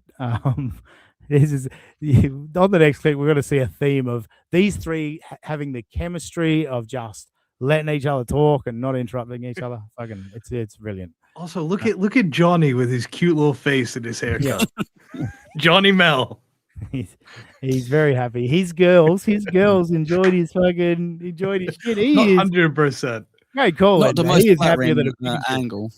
For Ava. No, just as a agreed. comment, Ava, you've had better angles, so Yeah. maybe readjust. And if Shmuel were here, Shmuel would say, "And get that beautiful rack in better in frame." Just Oh, doing that now, thankfully.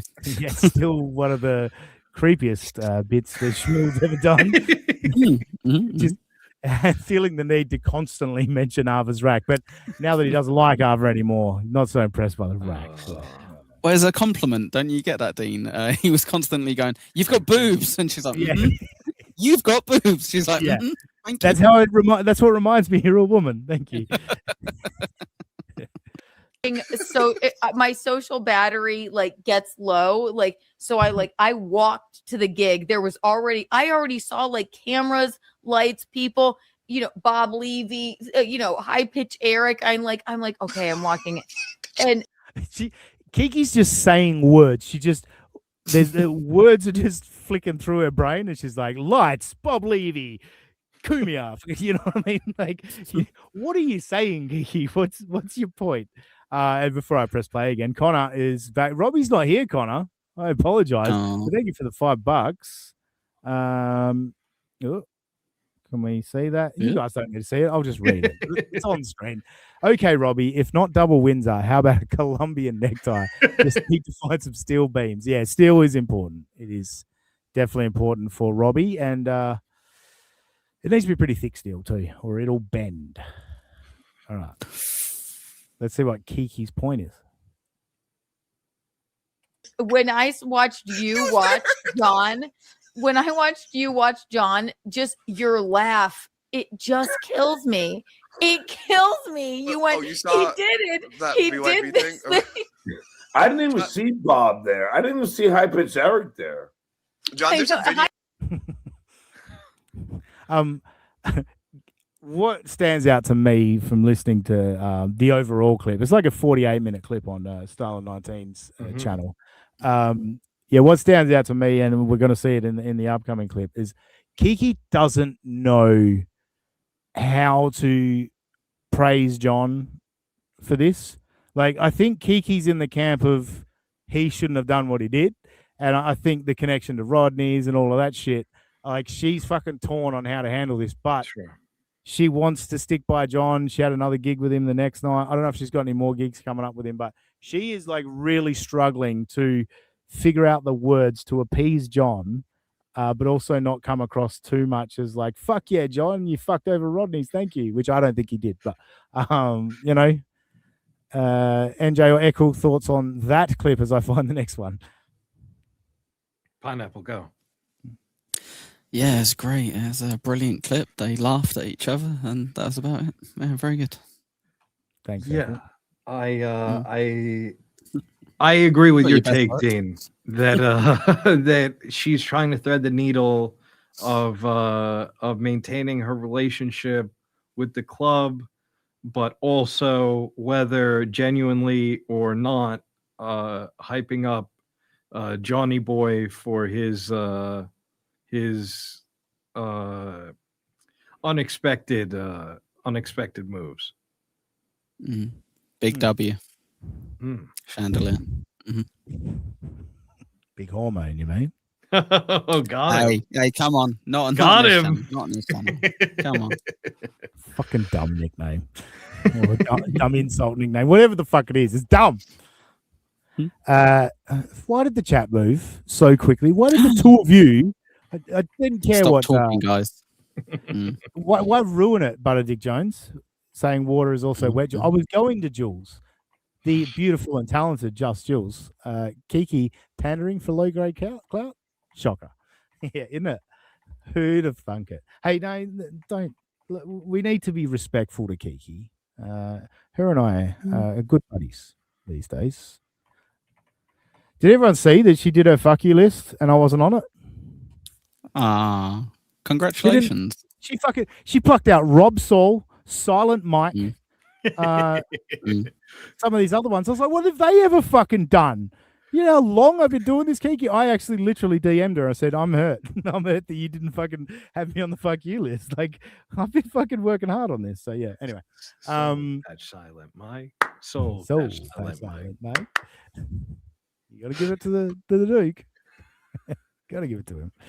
Have you? I know you can't do it on my stream. I was going to say, play your doo up downtown. I wish I had that drop. All right, this one I'm not. I don't really have a setup for it. It's 8 minutes of just these three generally talking about all the different things that took place on the night. And yes, people will just talk when they feel like talking. There's some tremendous chemistry here, and I'm actually going to take a moment to have piss break clip of the week. So hopefully I can get it done. I've got 8 minutes. I think I can get it done. Here we go. I hope so. Oh, that's right. There's a long Well, pause. that like they were there, like yes, Skull, yay, woohoo! Yeah, But everyone. you had the I same made thing Skull that more last famous night. than anybody. Here's what I'll say. Skull. I mean, obviously these were two entirely different things. It's not even in the same world of a performance, obviously. But you made a choice and you stuck with it and you did it. And then you didn't falter. You didn't even really crack a smile. You just No, that's sat one there. thing that you didn't see. I was smiling when they were booing. I was like, And you know what else? I love the things that I didn't notice, like on whatever the paper said on the back. Like, what was it? oh, documentary page 1. It's so stupid. It's insane. Now, okay, you probably, yeah, you could have done your jokes, but you know what? Maybe you're. Good point. Very good point. Yeah. Yo, good one, Dean. Yeah. Good point. Fuck Right? you, Echo. Yeah. I was frantic. What I was saying while I was muted, I could hear it, and I'm frantically trying to hurry up. The shit I wanted to fucking talk about here. All right, this is my favorite part here. I'm going to go back a little bit because first of all, her trying to figure out how to say to Stuttering John what this was fucking fantastic.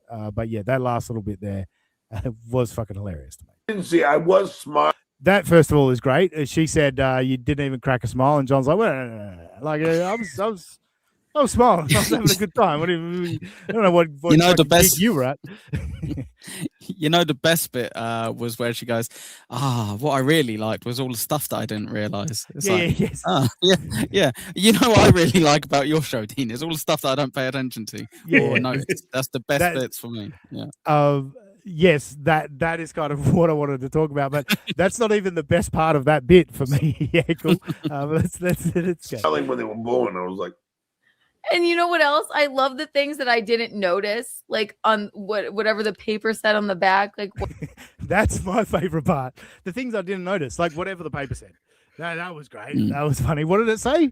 What did the paper say? Because I loved that. It sounded like me last night when Dave Sarah hit the chat. So Dave Sarah had a really funny joke that he fucked up on Kill Tony.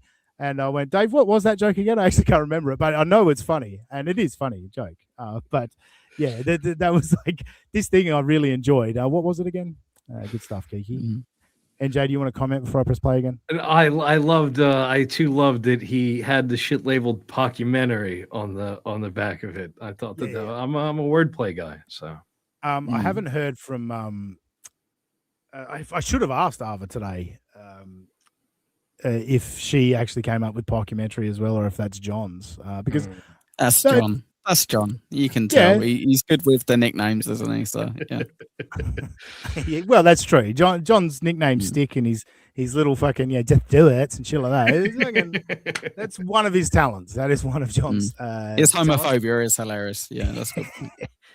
It is. See, Gino's homophobia. Like, actually, let's sidebar for a moment. How about two 20-year comedians just calling each other gay, Gino and Chad Zumog? They're just back and forth. You're gay. No, you're gay. No, you're gay.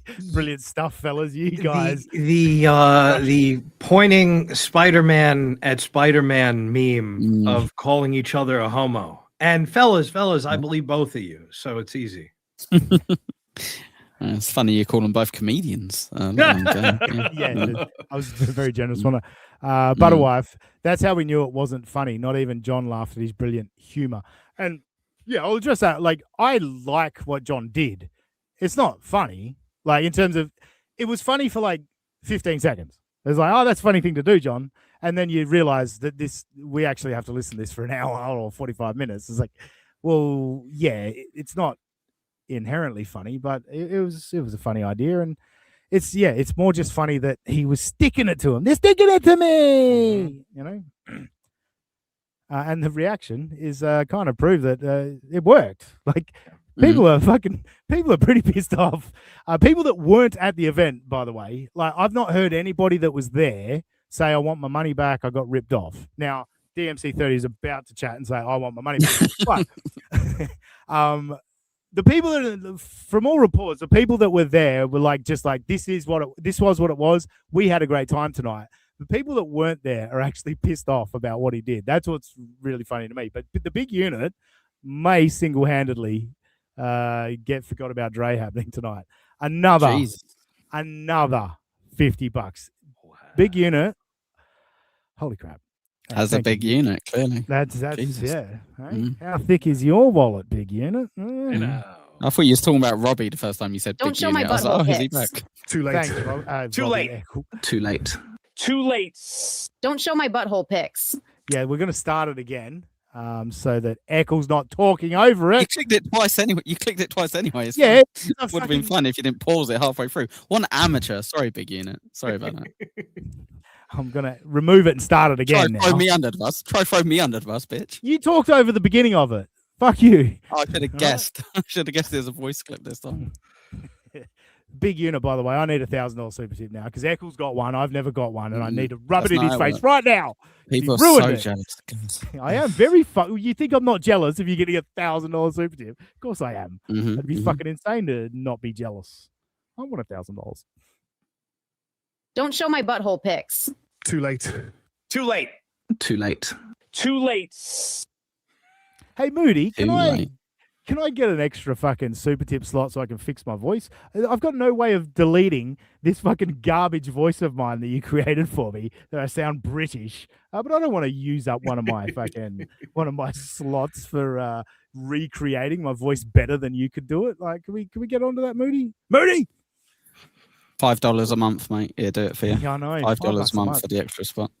When I went, because I was like, oh, what do they charge it for an extra slot? And I clicked on it. I was like, $5, fuck yeah, I'll buy fucking 100 slots. And then, a month? Oh, no, not a month. Yeah, no deal. Yeah. No deal. All right, let's get back to it. What was it? Oh, documentary page 1. It's so stupid. I reckon his camera got a bit wet there. Documentary page 1. It's insane. Now, okay, you probably Wait, sorry, I just skipped over something there. Did he have every page labeled? Documentary page 2, documentary page 3? He did. I think so, yeah. Yeah. That's actually more preparedness than I would expect from Stuttering John. Keeping the pages in order. Good for you, John. Hey, look, everyone, he's fucking turned over a new leaf. Well done, John, Melendez. whoever printed that off for you. Whoever sorted that for you, John. Well done. Very organised. yeah, you could have done your jokes, but you know what? Maybe you're like, this is the choice I'm making, and I'm sticking with it. I would So, never, there you go. by doing jokes, I would. Kiki is real like that there. It stood out. Like you could have done your jokes, but you made your decision. Like she's not happy with what John did. She's not happy, and that's coming through here. She's just trying to keep the relationship, but she's not happy. Did they vouch for him? Sorry. Did they work there quite a bit, NJ, those two? Well, a bit. Every other month, I mean. But yeah. I know that they have some sort of relationship with there. Again, Matt Mead works there as a sort of Lurch Frankenstein type figure. I think that he has the same job description. So me burn hat. Was he? Yeah, was he on security? He was not in uniform, no, but he did hit a guy twice. So nice. So I guess in a sense. Yeah, good for you, man. Like, stick to your gimmick, dude. Stick to your gimmick. You got to go with what you know. Those rumors. Yeah, Jesus. Never work. No, Kelsey, I know it's. Oh, sorry. Mintiggity. Yeah, right. I haven't heard one stand-up comedian say they approve of what John did. LOL, he disrespected the craft. Laughed my ass off. Yeah, like, I love Pat Dixon, but hearing him argue with Ava on Hughesy's show, it's like, Pat, why do you care so much? Like, what's like? It's not that big of a deal, is it? Like, it's at the end of the day, if it's that big of a problem, all John has done is bury himself, right? Like, it doesn't bury stand-up comedy. No. It's not an insult to the craft. Like, it's John made a decision that he'll either regret or won't. But yeah, it's not overall for stand-up a big issue, I would have thought. No, not saying it's easy for you to say, but if you know what I go through on a daily basis, them playing my act over and over again and dissecting and saying how unfunny it is, that there was no win for me to do that. I mean, they would just watch Ava. It would bolster their opinion. That Ava is sitting there going, "Yep, he's got it. He's got it." Like, she has coached him of to what, like, this is what we say. This is how it. This was our whole plan all along. But unfortunately, John doesn't quite get it right, and Ava is going to take over a sec. But actually, before that, sorry. Again, another plug for Dabbling Down Under, because I was having some fun in his chat earlier, so it just reminded me. He was playing a clip of John from earlier when he was solo, or maybe later, I don't know what. And it was literally, I was like, see, this is what makes it difficult to, like, say I agree with John or like give John any credit for what he did, because now he's like doing a victory lap of like, I'm a fucking genius. This was this was a great piece of art. Like, he's all puffed up, but it's like, that is classic SJ. But it's like, it is nauseating. It's like, all right, dude. Like, I was giving you credit for a minute, but come on, man. Don't make me agree with BMC 30. Like, that would be insane. Sorry, BMC 30. Thanks for $5 earlier. In their minds, how bad my act is. Can I add to that too? There you go. I was like, no, I'll just clear up exactly what our plan was here. This John, is what you right? meant. This Yeah. is what you meant, John. 1 second. I was half expecting earlier when you was like, look at Arthur, look at Arthur. You know where there's like a parent who's coached their kid to say things, Yep. and you'll look at the parent and they might be like mouthing the words as Yeah. the kids are saying. I was half expecting her to be going, just Yeah. as he was talking. I think she was close. Like the way, like just her face, she was like kind of looking down, like almost over listening. You know what I mean? Like, he's hitting that point. He's hitting that point. Correct. Fuck. Yeah, All right, yeah. I got to take over. I got to take over. And I understand there's a component of what you're probably going to argue, Keanu, of playing the hits in the sense that everyone would have been like, yeah, because they know his act and everything like that. And then it would have been this like everyone's cheering thing moment. But John knows that all of them have shat over his act and don't respect his act. So he's being a monkey, just performing for them as a monkey, and he refused to do that. So right. This whole playing the hits thing, it's like, yeah, maybe they might have been like, Skull! All right, Colin Madden. Not bad. Not bad. Mm-hmm. Arthur equals Andy Halfman. Gosh. That's pretty good. That's pretty good. Whatever, but like, it's predicated on the idea that they all don't respect his act and that they're just going to shit on his act. As That's Kumia a good way to put it, telegraphed- because as it's like Kumia telegraphed on that video a couple of days before, he's like, "We don't respect his act, or we're going to mock his act." So that would have been definitely No, Chris Mack. Sorry. He was paid to do his act, though. Yeah. He did. He was paid to do his act. That was his act.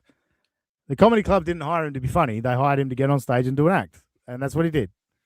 How dare you? And they cannot have him back if he didn't do a good enough act. If that's their opinion, that's fine. But they don't go, no. You're a comedian and you're going to do this act that we know you used to do in the 90s. So you've got to do that act.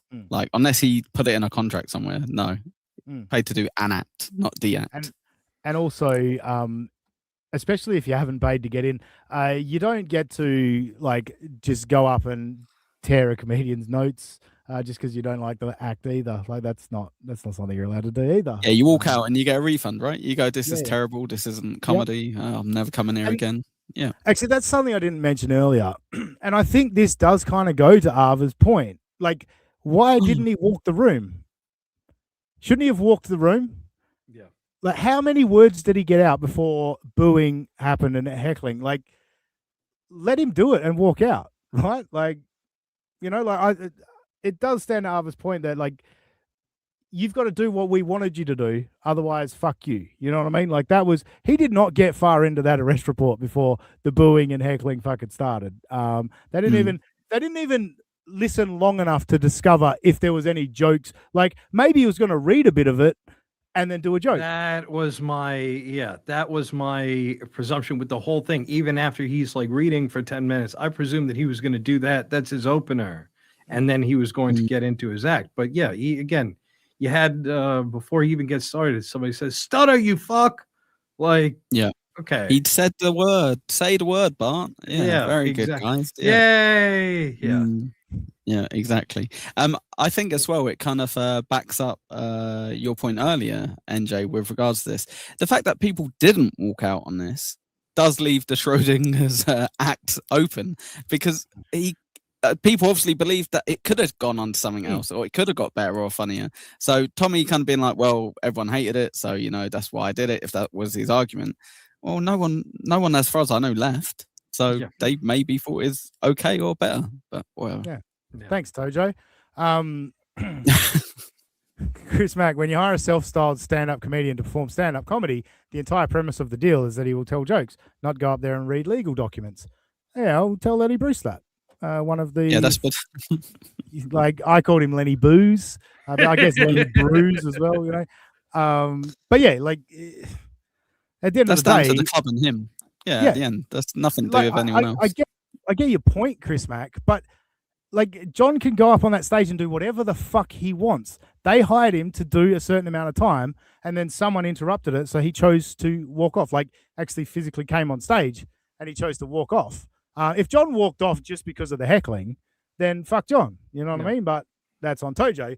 But yeah, he could do whatever the fuck he wants on that stage. They booked him, and they can now ban him for the club or never hire him again. But John has no responsibility to tell jokes and be funny.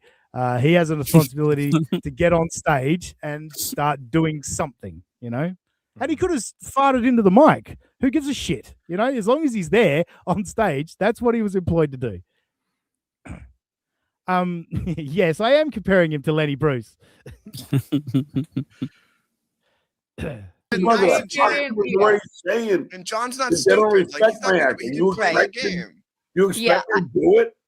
I didn't That's know how to disgusting. articulate it, Ava, but yeah, it would be very difficult. Like, I know these people think I'm a clown and think nothing of my act, and if I just get up there and play the hits, they're gonna be like, "Oh yeah, skull!" Like, because it was a hostile room. I get Oh, that. Or yeah. no, but Well, What a good well, friend. like, this is pretty passive aggressive from Kiki in my eyes. She's like literally sitting there like insulting him. You're a clown and we don't respect you, and like it's well veiled in like doing it in the third person. But now I've forgotten that last thing she said that I was going to comment on. Hang on, I'm going back a couple seconds. God damn it! They're gonna be like, "Oh yeah, skull!" Like, because it was a hostile room. I get that. What I will say, to be fair, it wasn't a hostile room until John started reading an arrest report. Like, that's when the room became hostile.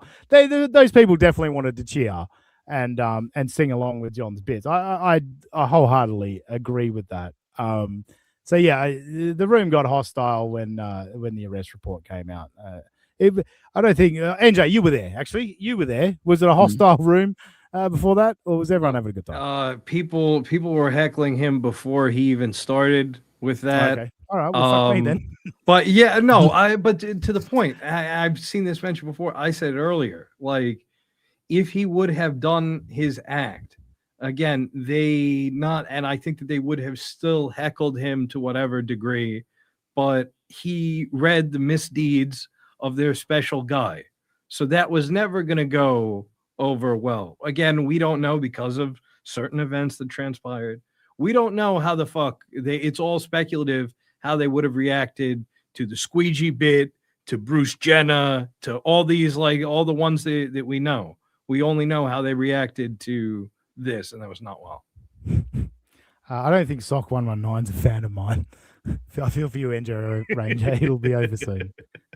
I'm not going to speak for NJ Ranger, but I am. NJ loves it here, all right? I do. Not what he says in DMs, but yeah. You rat fuck piece of shit, Fire. Hey, cease and desist. Colin Madden, thank you for the $5 over on a super tip. When you book GG Allen, don't complain when you get hit with a mitt full of his leavings. Nice one, Colin. Nice one. Very good. Or Yeah, no, but I or they get would have that, been yeah. like, or they would have been like, oh yeah, skull or whatever. But it's still predicated on the idea that they're mocking him. So like when people delude Yeah. themselves about like maybe they're not been hospital, they're like, yeah, because like he said skull, but all those people came there to mock John. And he's not stupid, and so he just didn't want to be their monkey and play that game with them. Yeah. Either way, they wanted to deal Which with the app. I loved. Well said, John. I mean, yeah, that's yeah. What? Yeah. if you're in the boat of Ava is trolling John, this is a masterclass in terms of it. If everybody that went is being honest and that they were there to fucking support John and cheer him on, Ava talked him into getting everyone to shit on him. That's pretty good. That's better than Vince the Lawyer. I can tell you that right now. I don't think Vince the Lawyer could pull that off. If we're being honest. I don't think she's trolling him. No, by I the don't way, either. I think she's trolling us. Yes. She's quite I agree. contrarian. If you know her politics and what have you, she's quite the contrarian. So it's more popular to go against the grain for Ava. So I think this. I is agree. a good way I think Mm. Ava, and Ava's fucking Ava gets a lot of shit. Like some what do you call it? Irrelevant, unnecessary fucking shots go Ava's way, but she's certainly taken her own. So I'm not saying she doesn't necessarily deserve it. But yeah, I think Ava wants to fuck with the Devilverse and break up this little fucking hug fest that we got going on. You know what I mean? And like, hey, that's her prerogative, and it's given us some fucking shit to talk about. Hour and 38 minutes in, I think she would be pretty proud of herself. I love that you chose one decision and stuck with it, and you Goddamn didn't right. falter. He did and went, I went, oh, he really is. Yep, he sat down. Yeah, and I don't said know if it. you ever saw my roast to Howard Stern. Yeah. Oh, John, no, John, no, no. Just You're not take this doing this. win and leave it. Yeah, you had a you've got a lot of I people always win. decide to change. The people that would normally always shit on you have actually, there's some of us that have actually gone, you know what, John, we'll give you this one, and now you're going to do this. You got to do this. Before that though, shit show. We can't not let shit show all over me. Robbie is the heart, NJ is the soul, and Dean is the Oz hole. Thank you. Very good. Shit show. I love your wordplay. Love you. Did you ever see it? You roasting Howard? No. Yeah. So I just came in and the same thing, deadpan, and Same thing. I came in and read Howard's arrest report. It was the exact same thing. changed character and just read, not read, but I just did joke after joke about his big nose. And It's the same Howard thing. was like, what the and then before you knew it, Howard and Rob were crying. Yeah. This is the best. Wait, I'm assuming you meant crying laughing. Yes. No, just crying. It's really Yeah, mean yeah. jokes. Yeah. Well, that's the thing. Is that the comparison? Is he saying that Anthony Cumia was crying? Is that his point here? Because he said it was the same thing. I think it's just a fraction different, John. It might not be the same thing, but it was probably as funny as your Howard Stern roast, I would say. NJ, actually, this is a question that it was important that I had to ask. Was John's closer still funnier than Gino's this time? No, I didn't hear. To be fair, I'm never gonna lie about Gino's stand up again. God forbid I stab him in the back again. So I made sure not to watch. Although I will corroborate what KB and Stevie Lou said, that he had a very Hitlerian affect when we saw him on the TV. He was gesticulating wildly. I did hear him talk. I heard the word vaccinated on the TV. So he was playing the hits. You got to go with what you know. So Jesus fucking Christ, Gino. Like, come on, dude. Very good. I'm less bothered by Stuttering John doing 20-year-old material than Gino still doing COVID material. doing 6-year-old material. Yeah. Yeah, 20 years has like nostalgia to it, right? 6 years has laziness attached to it. Yeah. That's the difference. Nobody, like BMC 30 said earlier, like they say play Freebird. Nobody is asking for fucking like the B-side of some fucking random fucking album. You know what I mean? Like that's what Gino's Play fucking Despacito. Play Despacito. So no, we're fine. Thanks for bailing me out, Echo. He was saying Stuttering John killed it, so Right. sometimes you gotta Do be it. that right, and you gotta stick with it. You can't falter. You have to stick with the bit. You have to commit to the bit. God oh damn boy, committed did to you the- commit to the bit. I mean, you did not falter. Look at because SJ. all right, maybe I'll do this for a minute and then, all right, You're right, Andrew. He is fucking Love it. These two ladies are telling me how great I am. He's thinking Gino's fucked. She's leaving Gino. This is a your boy didn't do too bad, did he? I've 100%. never seen him happier. Look at that. Look at the light in his face. Nice kid Joy. graduation. NJ, can I ask you a question? Sure. So I know you're overly generous towards John, and that's fine. Someone should be. Would you agree with his comment that he delivered it in a deadpan humor way, or would you just say it was definitely deadpan? I can't necessarily say I got the humor, because I watched it and I wouldn't say it was. I think it was more kind of a statement or a spiteful thing, which is fine. Like he's got his reasons for it, but I don't think he was kind of adding a bit of a drool at the end of it, to kind of stick it to him. I wouldn't. No, I would not describe it as deadpan. I would say, and this is at the fore of my mind because he did the Dookies not so long ago. There was an announcer voice, and I get that he has to try to get the volume over the crowd that is yelling and hooting and hollering at him. But on this date, Anthony Cumia strangled his domestic partner that is who was 20 something funny, you're years his junior, but not a deadpan. No, you're right, Echo. Like I wouldn't say that's deadpan. That's announcer voice. Sure. Okay. But also, Thank you. I do go back that first 4 to 5 seconds of his set was well delivered and hooked me in. And Echo, you remember how you used to do quacks in the chat? Quacks in Yeah, chat, yeah. please, guys. Come on. Yeah. So my version of that is anytime I call Ava a lady, it's transphobia in the chat. Very good. As soon as I said it, Colin Madden 1.5 ladies, and then There we go. TKS, ladies question mark.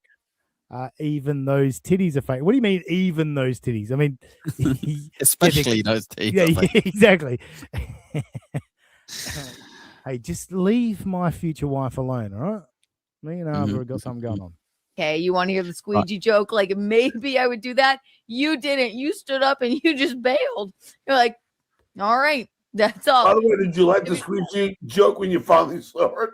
I don't know if I ever saw it in person. You're hysterical. Yes. Yeah, but Keanu, Worst co-host ever.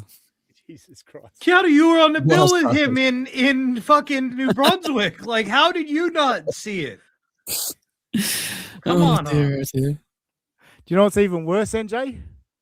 She saw it a couple hours before this. Literally. Oh was shit! like- This is after he. As I press play again, I've just scooched it back. But yeah, exactly, Echo. Worst co-host ever. Jesus Dear, Christ, yeah, I think you're getting a bit too close. To the goal on Super Tip. I don't want to hear you do karaoke, so I'm gonna bounce just in case you hit it. okay, yeah, cool, good, mate. Thanks for joining us. having me. Yeah. Guys, if you enjoyed me here with my hilarious takes, 3 o'clock Eastern, you can find me Pint Double Pint with Rochi covering Joey C's nonsense. NJ, take care, mate. Great show on Wednesday, by the way. And Robbie, get well soon. Those shits that you sent us look terrible, mate. Right, see you later. Bye. Bye, brother. See you, mate. Thanks for joining us. Good ending from Echo there. And we shall continue. I don't know if I ever saw it in person. You're hysterical. Yes. yeah, but to see it tonight, though, you saw it. No, I said other than tonight. I don't know if I. You didn't say other than tonight. You said, I don't know that I've ever seen it, is actually what you said. But sure, continue. Like, yeah. So now that you remember that you saw it literally a few minutes ago, like we could describe it as that, what are your thoughts, Kiki? What are your thoughts? Ever like you, right? Maybe I'm always like, I don't You know. know, old ladies just fucking girl. You know what? You know what else? You have so much funny, like having kids material. Whoa, no, squeegee bit, Kiki. What did you think of the squeegee Let's bit? drill down on the bit where I splooge on my stomach, and then I take my underwear and I squeegee it down into my pubes. I mean, you're right. It is a great bit. It is. It's a great bit. Get on the stage and lift your shirt up and like really act it out. Yeah. Like that's. Pull up your off-brand underwear and. You're right. John, you fucked up, man. You should have done the squeegee bit. That's what I'm saying, bro.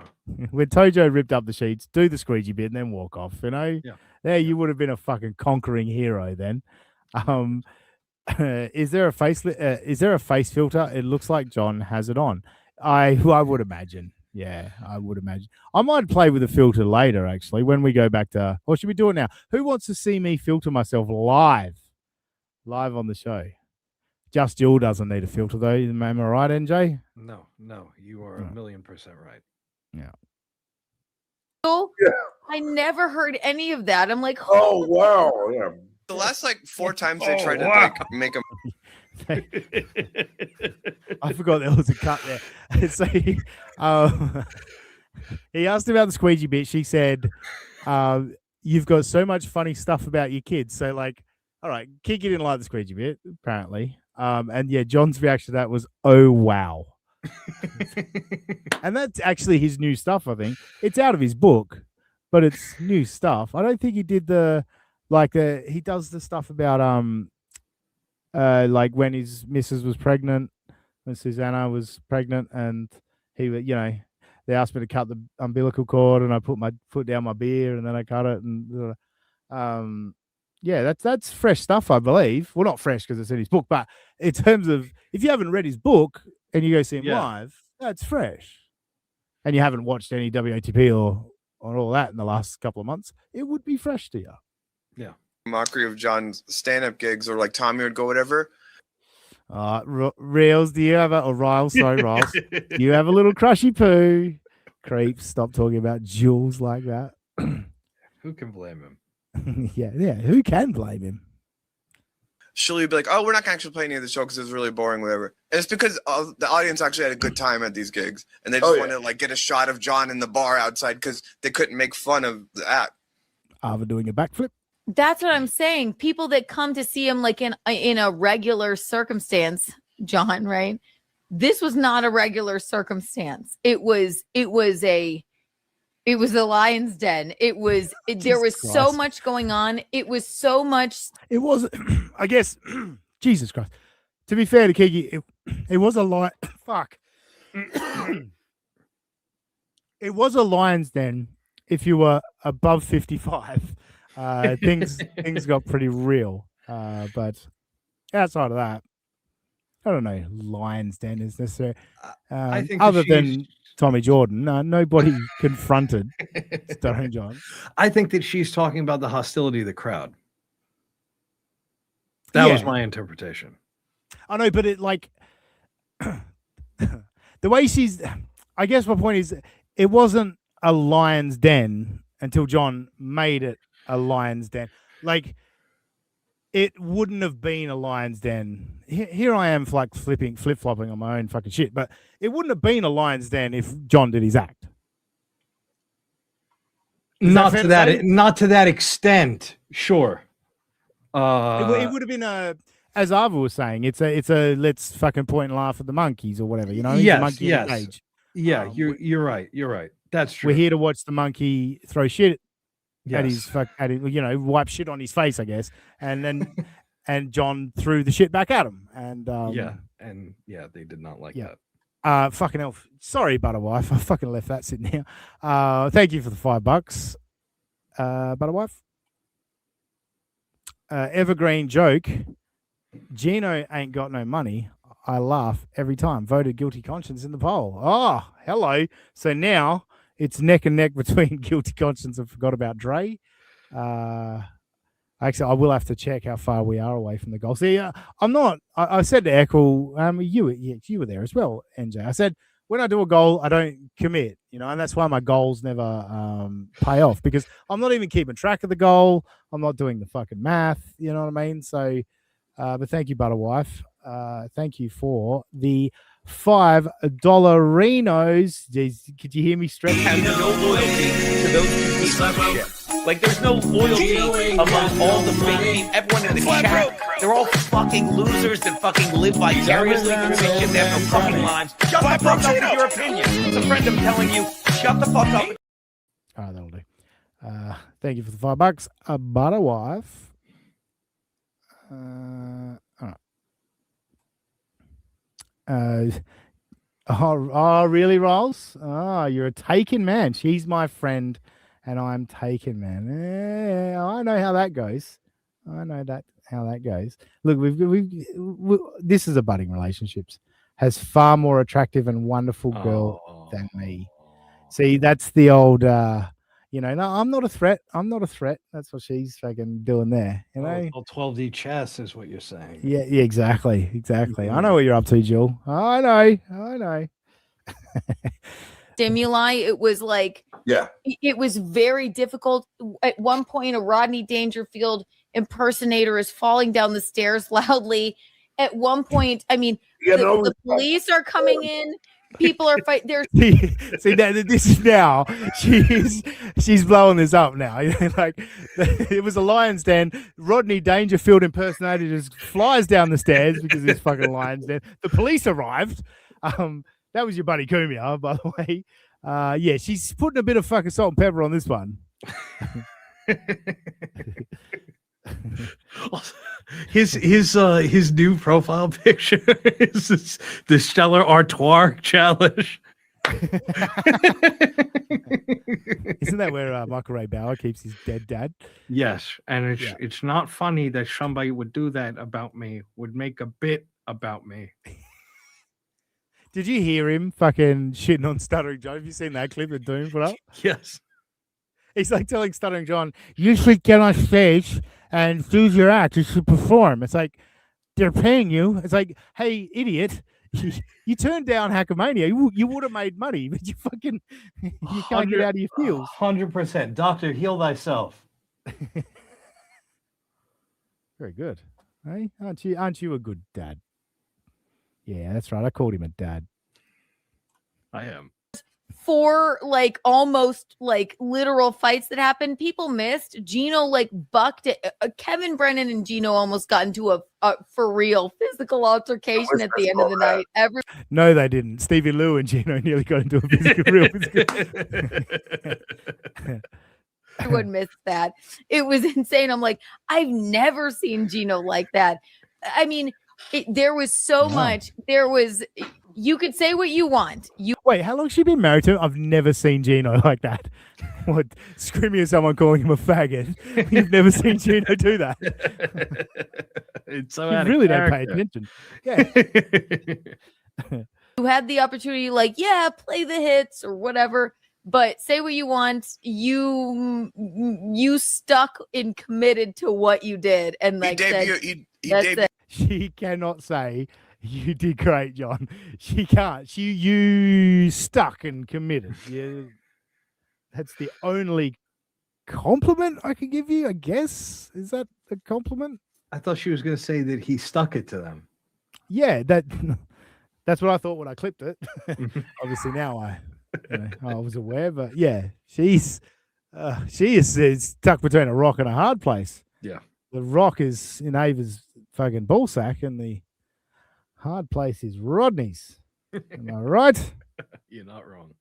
Dude, he debuted a new hit and it was a #1 bestseller because that was the greatest show ever.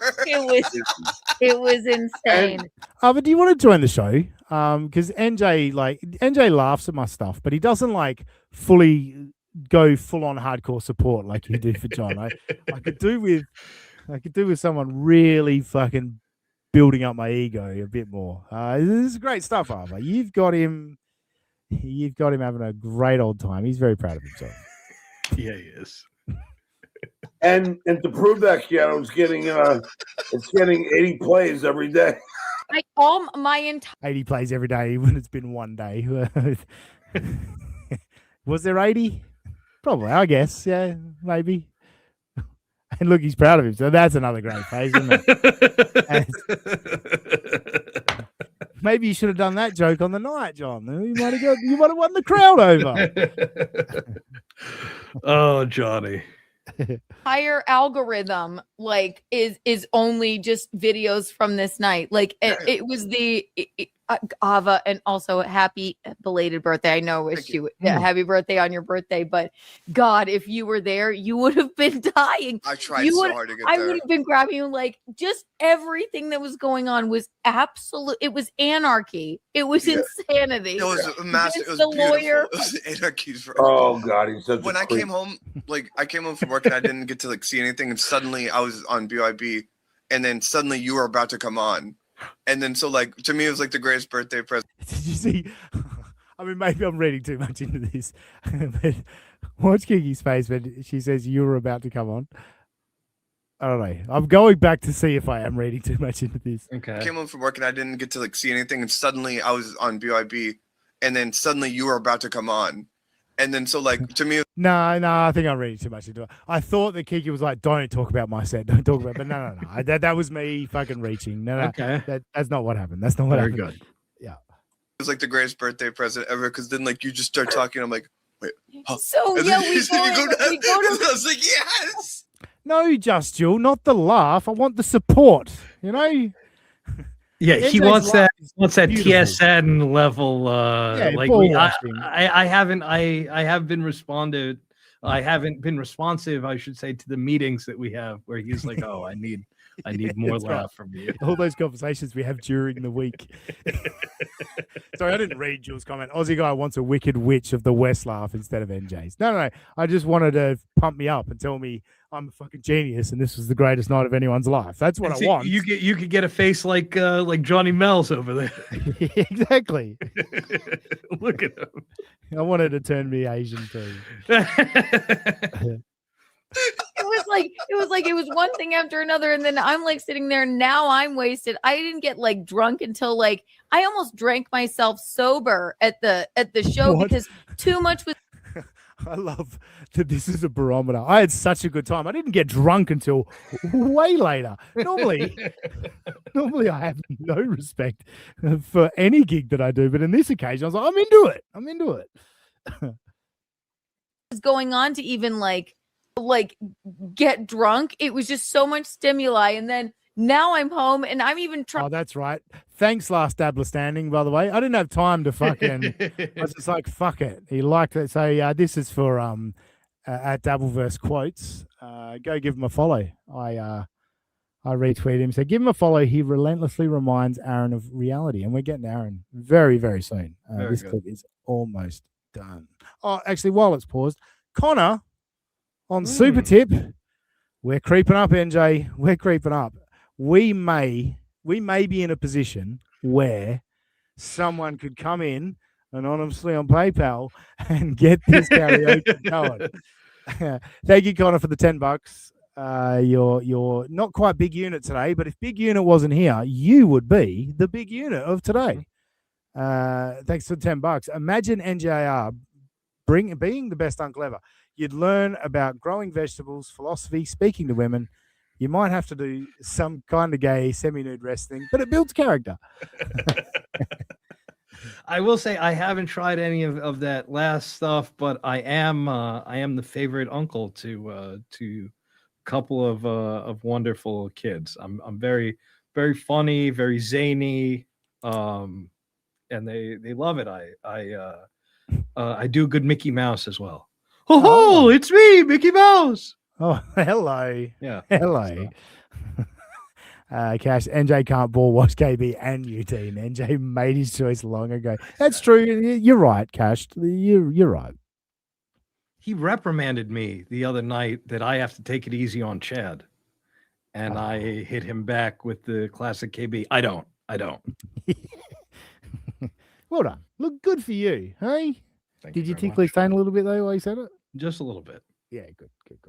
Trying to explain on my stupid stream. By the way, don't you hate how long these notifications stay on screen? I mean, I know it's been paused, but like, just give me a quick flash. The amount of times where I just want to, I'm in an app and I just want to go back, like I'm just reading a message, you get a notification and you sit there waiting for it to disappear so you can click the back arrow.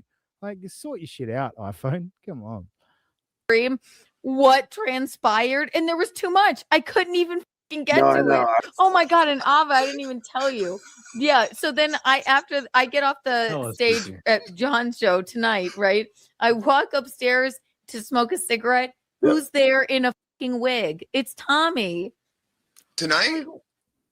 Wow. You weren't done ruining shows, Tommy? Hey? Thought you'd go get a little bit more? Or were you there to apologize? Apologize. Let's do some NJ ball washing. NJR has good energy. Thank you, Connor. Likewise. And of course, just your NJR fire. Oh, she's a melting ball washer. I mean, aren't we all? Oh, look, that's actually, there's no point in me pressing play. I will, but yeah. Yes. This guy is stalking me, Ava. Wherever. That's it. Okay.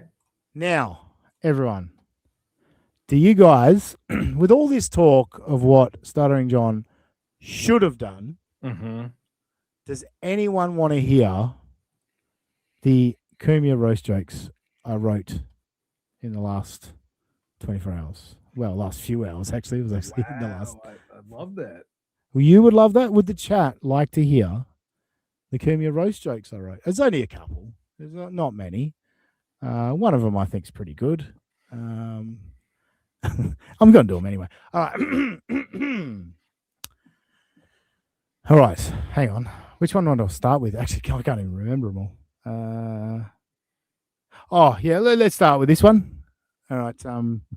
Did you hear Anthony Cumia was catfished a few years back? Mhm. Yeah. Apparently, Jim Stansel isn't a 13-year-old girl. Oh.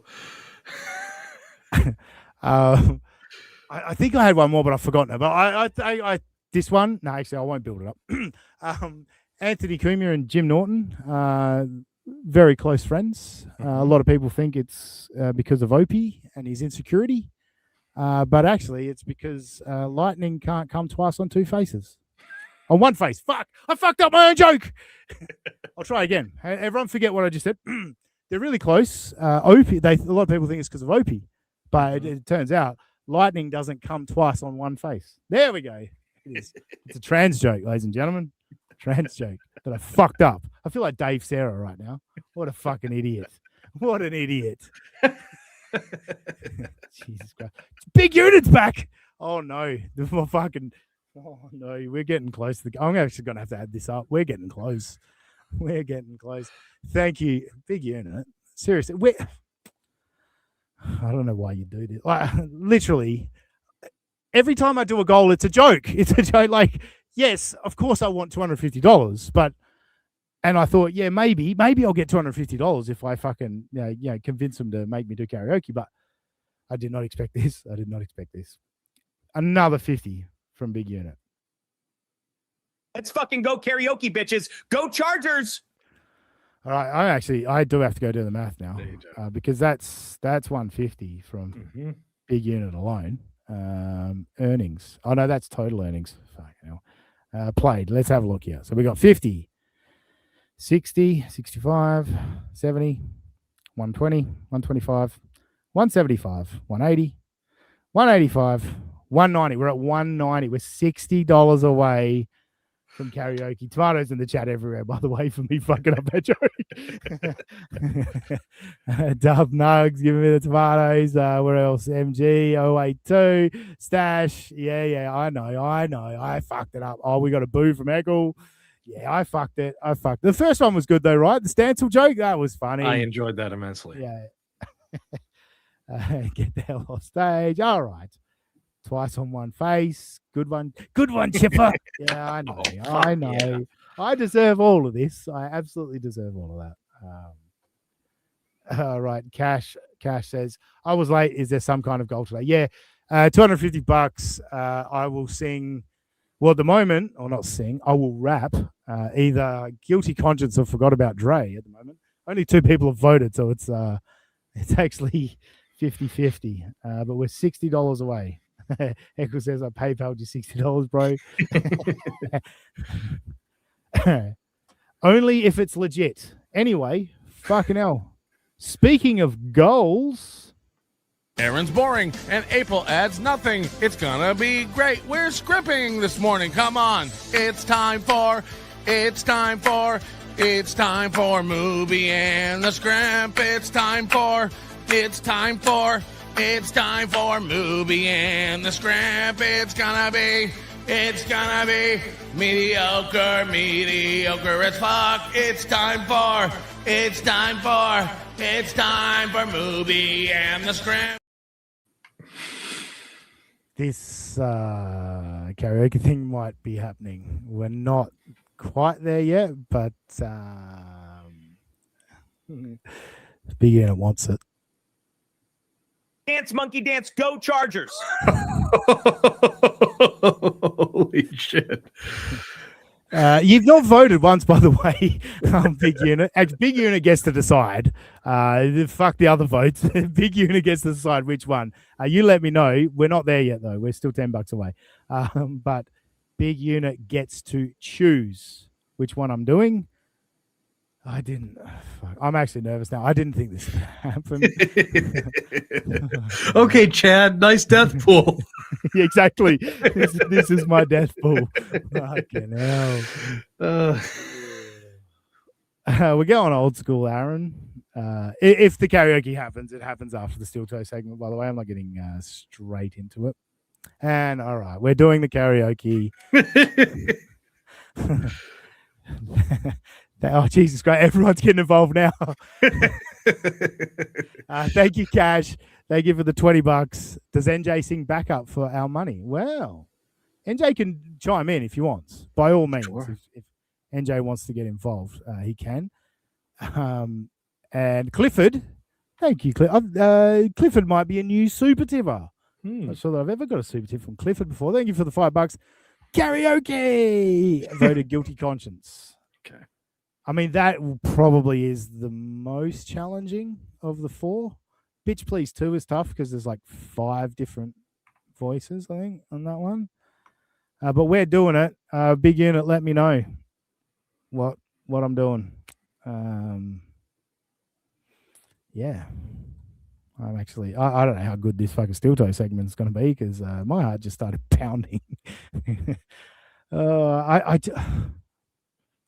Christ. We're doing some old school steel toe, but first of all, I just noticed this right before the show that I'd clipped this.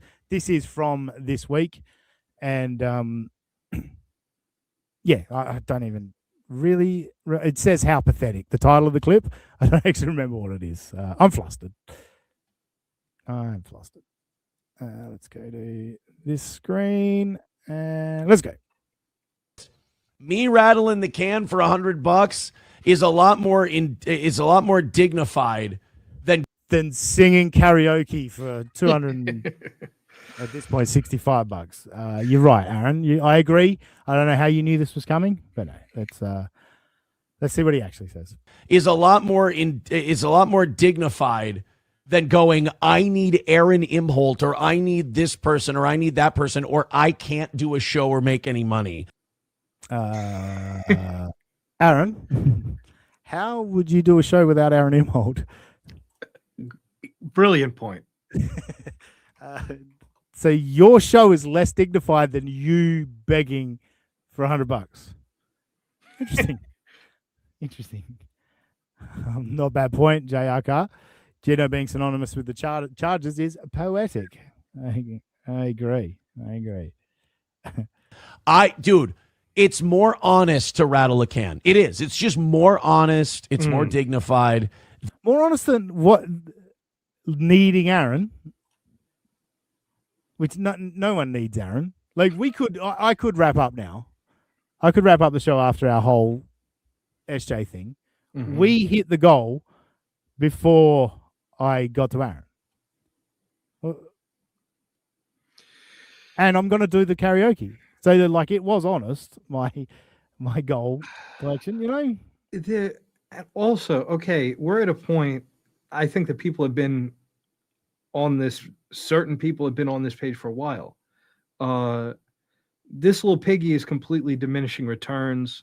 People don't really give a fuck about Aaron in general.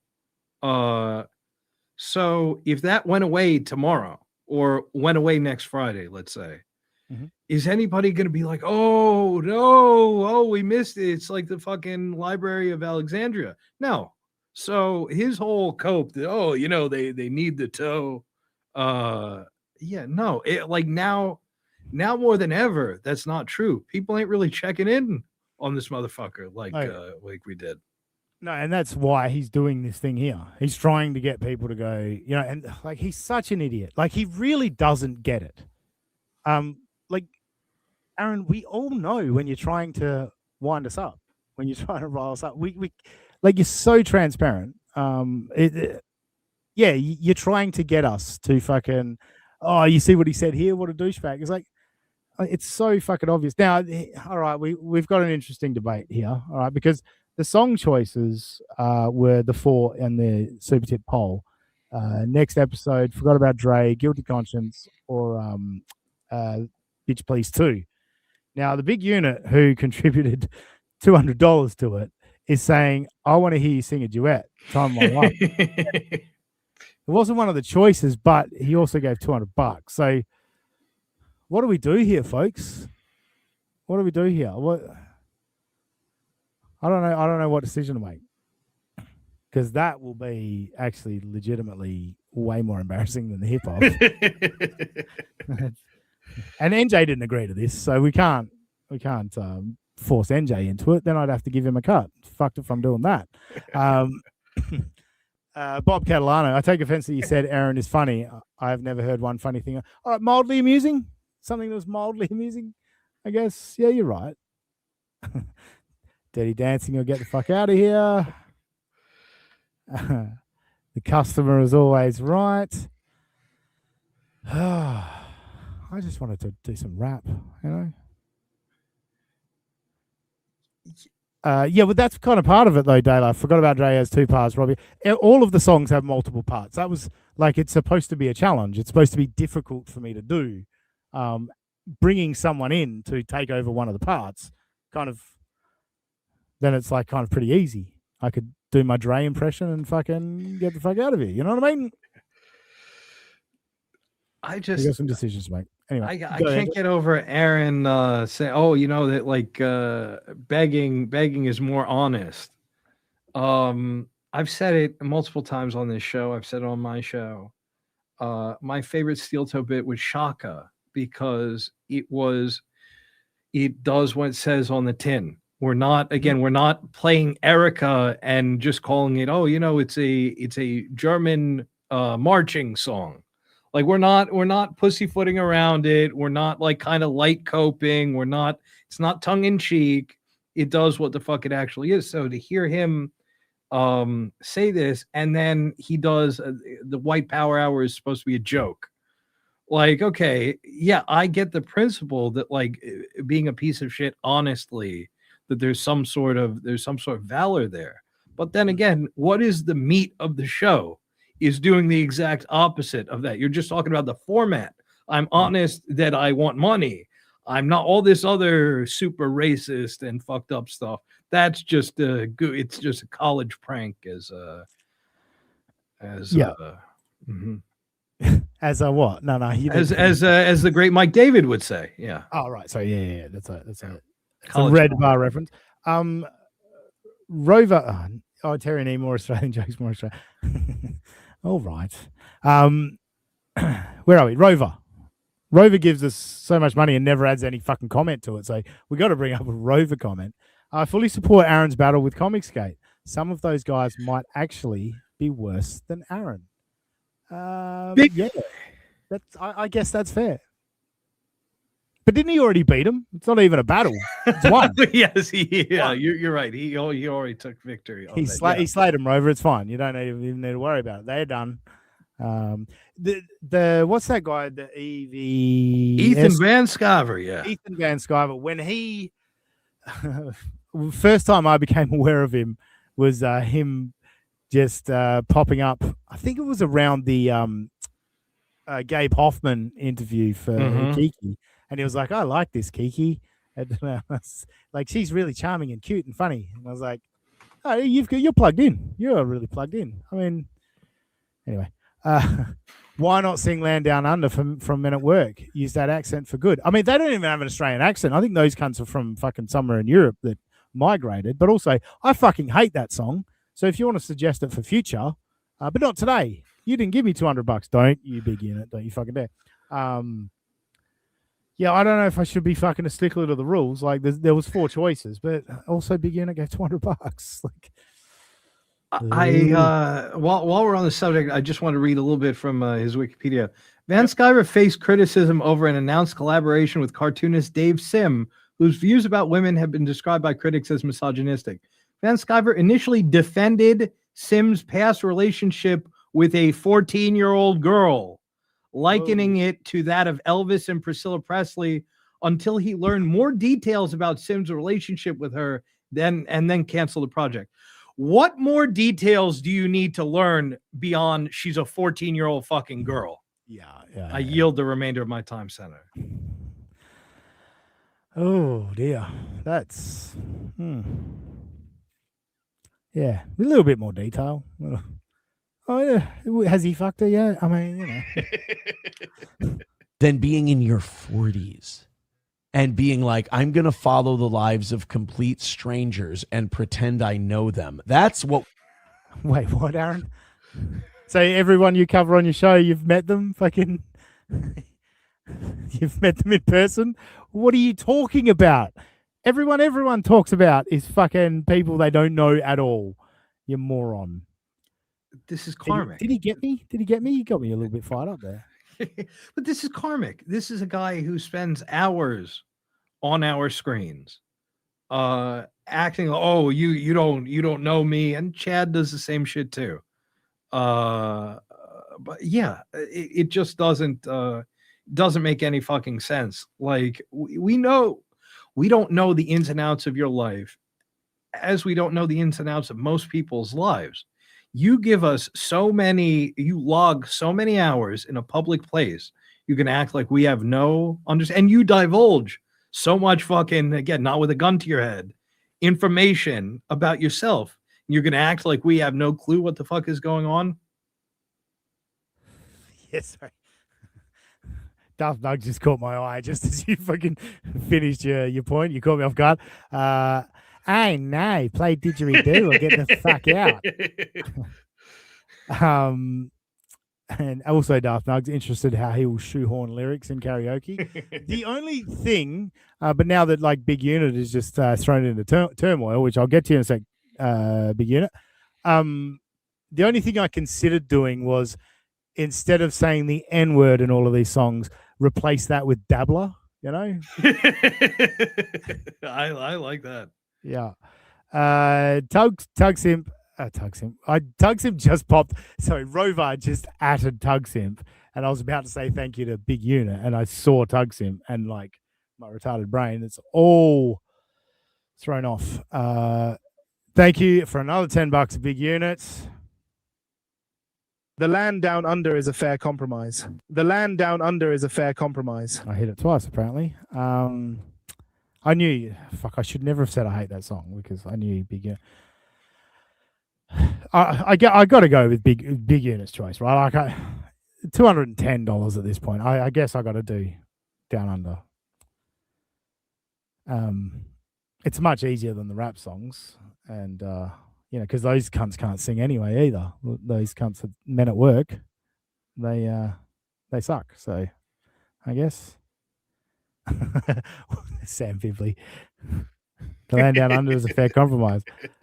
The land down under is a fair compromise. Thanks, Hoss. All right, next clip. I've got to. All right, we're doing. I'll do it. I'll do Down Under. I'll do Down Under when we're done with this. Here's some old school clips. Let's do what we're gonna do. As I was clearing out all my clips, let's go back to when Aaron had just got out of the polykill and was telling everyone how April and all that did him dirty. He inspired a lot of people, and Aaron's very proud of himself, and you know, he's gonna give some advice on how to deal with a situation like he's in. The messenger, but experience, strength, and hope of someone who's done it speaks volumes. SP's name should be Rose. Oh, Rose. Oh, that's back when they're trying to decide if he should call her Slam Piece or anything else. And this person that was inspired by Aaron thought Rose. Thank you, Darth Nugs, for the one gift of membership, and I gifted myself, which that's always great, isn't it? That's tremendous. I mean, that's kind of gay, but that could work. Oh, Jesus Christ. You made that gay. Like someone's being supportive and being like, hey, you fucking inspired me. Like, thanks, Aaron. Yeah, well, that's kind of gay, you know. Jesus. Wow. Well, thank you. I'm glad that my stories and I'm glad that my experience can help other people, man. That's fucking great. That means enough phone, Aaron. That means a lot. Yeah. Sorry. You're right. I fucking on my screen when you play a video file, you've got like the scroll thing. Yeah. So I couldn't actually see that, but when I clipped it, that was my first thought. So yeah, he's so overwhelmed by what this person said. Hang on, let's go back. Here we go. Wow. Well, thank you. I'm glad that my stories and I'm glad that my experience can help other people, man. That's fucking great. That means That means a lot. That means less than nobody. That means more than nobody PayPaling me right now as I refresh PayPal. Darth Nug says, "Let's try again. Let's try again, Darth Nugs. Who'd you gift this time? Thank you for another gifted membership. Who got it? Who caught He the hit gifted your membership? friend Paul. Hey, sorry, what? He hit your friend Paul with it. Yeah. Oh, congratulations. Mm-hmm. Enjoy our plethora of members' content with that membership. Oh, I suck. That means a lot to me that you believe my bullshit. Exactly, Doug Sim. 100%. And you notice that he hit the side saddle. Oh, I'm telling it to you straight position immediately after. That's how it's confirmed. Yep. Nailed it. A lot to me that to find out that people who listen to this show hear what I went through and the steps I took, and it helped them do something So everyone's out there licking up cum as we speak. positive for their life. Don't ever like if you have a partner or anything who's an addict who won't get better.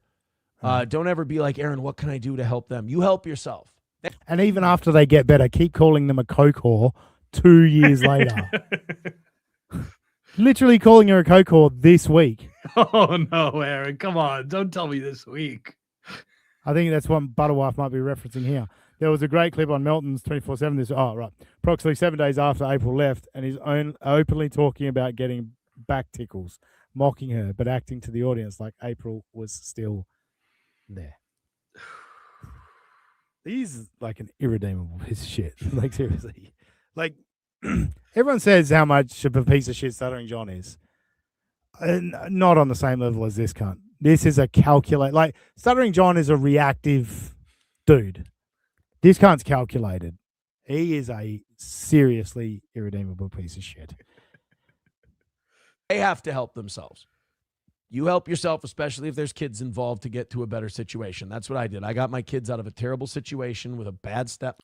Got them out of there after I took them there when I didn't need to. They have a home where they're safe. But I said, no.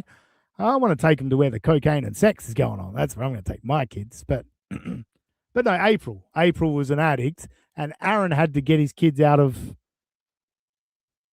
April's house. Wait, what? Interesting. Mom. Oh, hang on. We got to hear him say a bad stepmom. That's terrible situation with a bad stepmom. Wow. Who was making terrible decisions. And I couldn't Like wait for marrying them you? to get better. And I couldn't make them better. And the other people I was hanging out with couldn't make them better either. They can say whatever the fuck they want about me. That's fine. That projection is okay with me. Is it, Aaron? Don't you have a HRO where you want the man to stop talking about you? Isn't that what's going on? They can say whatever they like about you. Interesting. But I had to do what was right for me and mine. And that's all you can do too. Which was the thing you had to do that was right? Was it the sending the revenge porn or continuing to harass Scalar Ricator and going to jail? Was that what you had to do for your kids? Remember, you spent thousands of dollars on Gino to harass Kayla Ricada as well. But made his kids pay $3 each for the fucking the sink or whatever the fuck it was. Holy shit, man. As if he's not putting fucking food down the fucking drain and clogging it up. You fucking douchebag. Taking it out of their allowance to teach him a lesson. Fucking unclog the drain and fucking move on, you piece of shit. You have people who are addicted to alcohol, addicted to drugs, anything like that. You do what's best for you. Mm-hmm. You do what's healthiest for you and yours, and and then you hope that those people have the same epiphany. Yes. Optic Nerve said. So yeah, Aaron giving great advice to a listener that was inspired by his traumatic situation. Oh God, it's just looking back on this shit. It's like you forget how fucking just how shit of a cunt he is. You know, when you stop paying attention for a little while, when you go, oh, like, he really is that shitty cunt, isn't he? I forgot for a week or two. Diablo Sandwich. In complete seriousness, Aaron should run for Congress. He can shamelessly ask for money, fundraise, We obviously no longer care about backgrounds of electeds, and he can spin anything into a win.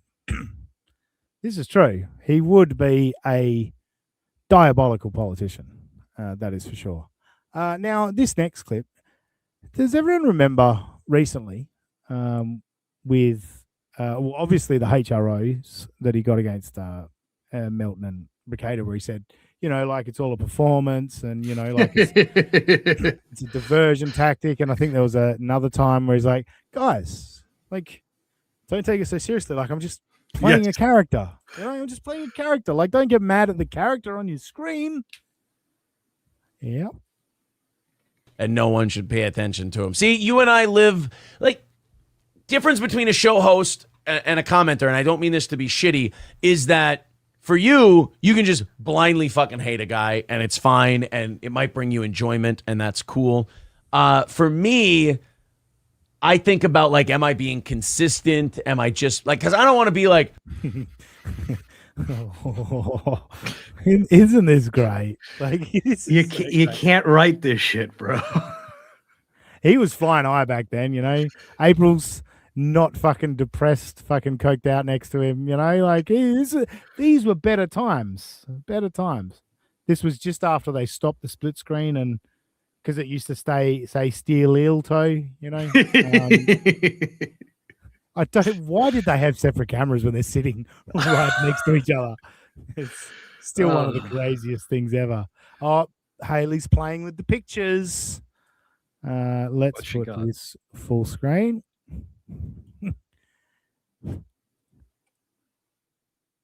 Topless. We all remember Hackamania.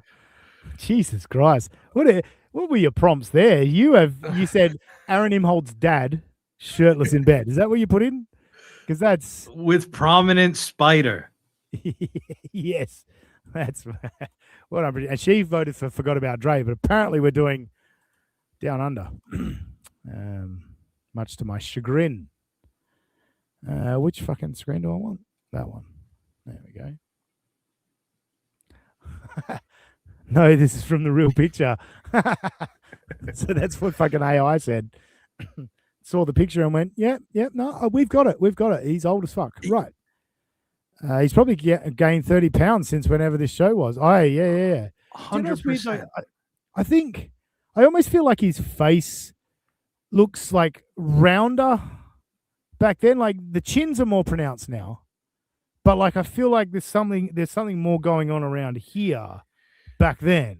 You get what I mean? Yeah, he looks more cherubic here. He's more jowly, the Aaron that we have today. Yeah. I knew fucking NJ would find the words. Oh, I'm just an asshole. Like, that's my gimmick. No matter what I put up on the screen, I have to hate it or think it's cringe or douchey. I think that in and itself is cringe and douchey. That's because then you're not being an authentic broadcaster. Mm-hmm. You're just being a character. And that's fucking weak. That's weakness. Yeah, I feel like, well, as... Bro. I mean, come on. Like, this shit's too easy. Like, if you're a toe bro, or a toe boy, sorry, you literally have to be la la la la la la la la la la la la, like avoiding anything you can that any of us play from the past, and also have zero memory of anything he's ever said. Yeah, it's bonkers. So that's that one. We got more.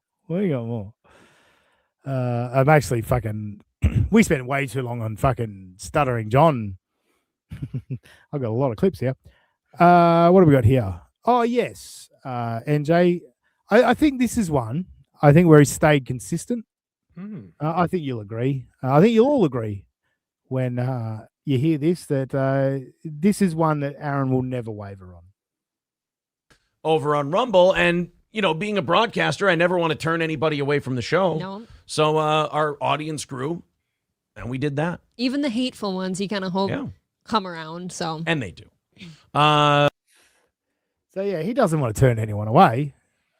Aaron's. I cannot think of a single example of Aaron turning people away. Can you, NJ?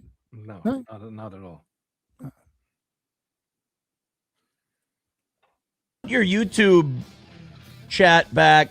I'm still going to charge people money to shit on me. Like, if you want to shit on me and tell me how awful I am, I'll read it.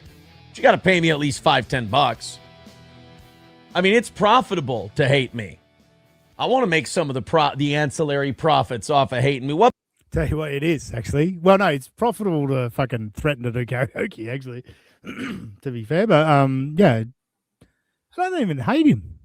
It's profitable to find him a fucking shitty person. You know? Yeah, to goof on him, and this is in his Stuttering John. I'm not reading $2 super chats arc. I forgot about this. Yes. Got the old fucking throat issue again. Scarface, proof that he has gained a lot of weight. When was the last time he wore one of his steel toe shirts? Ooh. Good point. Or did it fall apart in the washer? You know?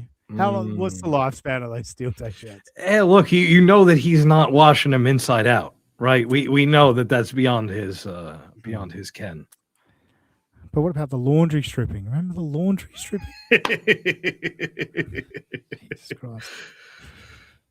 Better than to hate the person right to his face, huh? That's the way you want to do it. So yeah, if you want your YouTube chat back for all your friendly, fun little chats, if you're a mod, go in there and just start wiping people the out who are trying to shit on the show for free.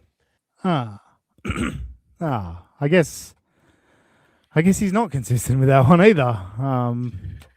But he was talking about consistency in the last, like the clip before that, or 2 clips ago, whatever it was. But I guess that's not consistent either. That's disappointing. This is karmic. Like, again, this guy, and Aaron thinks that he's above karmic. Karmic thinks that he's above Aaron. You motherfuckers are doing the same shit. Like, it's the same recycled bits, and it's wild. Also, back to the weight gain thing. When was the last time he wore his women's Vikings jersey? Ooh, I wonder. That's interesting. I had my Ezekiel Elliott jersey on earlier today, and there's room for put the pads in. That's a man's fucking Ezekiel Elliott, you know? Damn right. Shit on the show for money, I'm all for it. But you don't get to come into my house and be a dick without throwing a 20 spot down.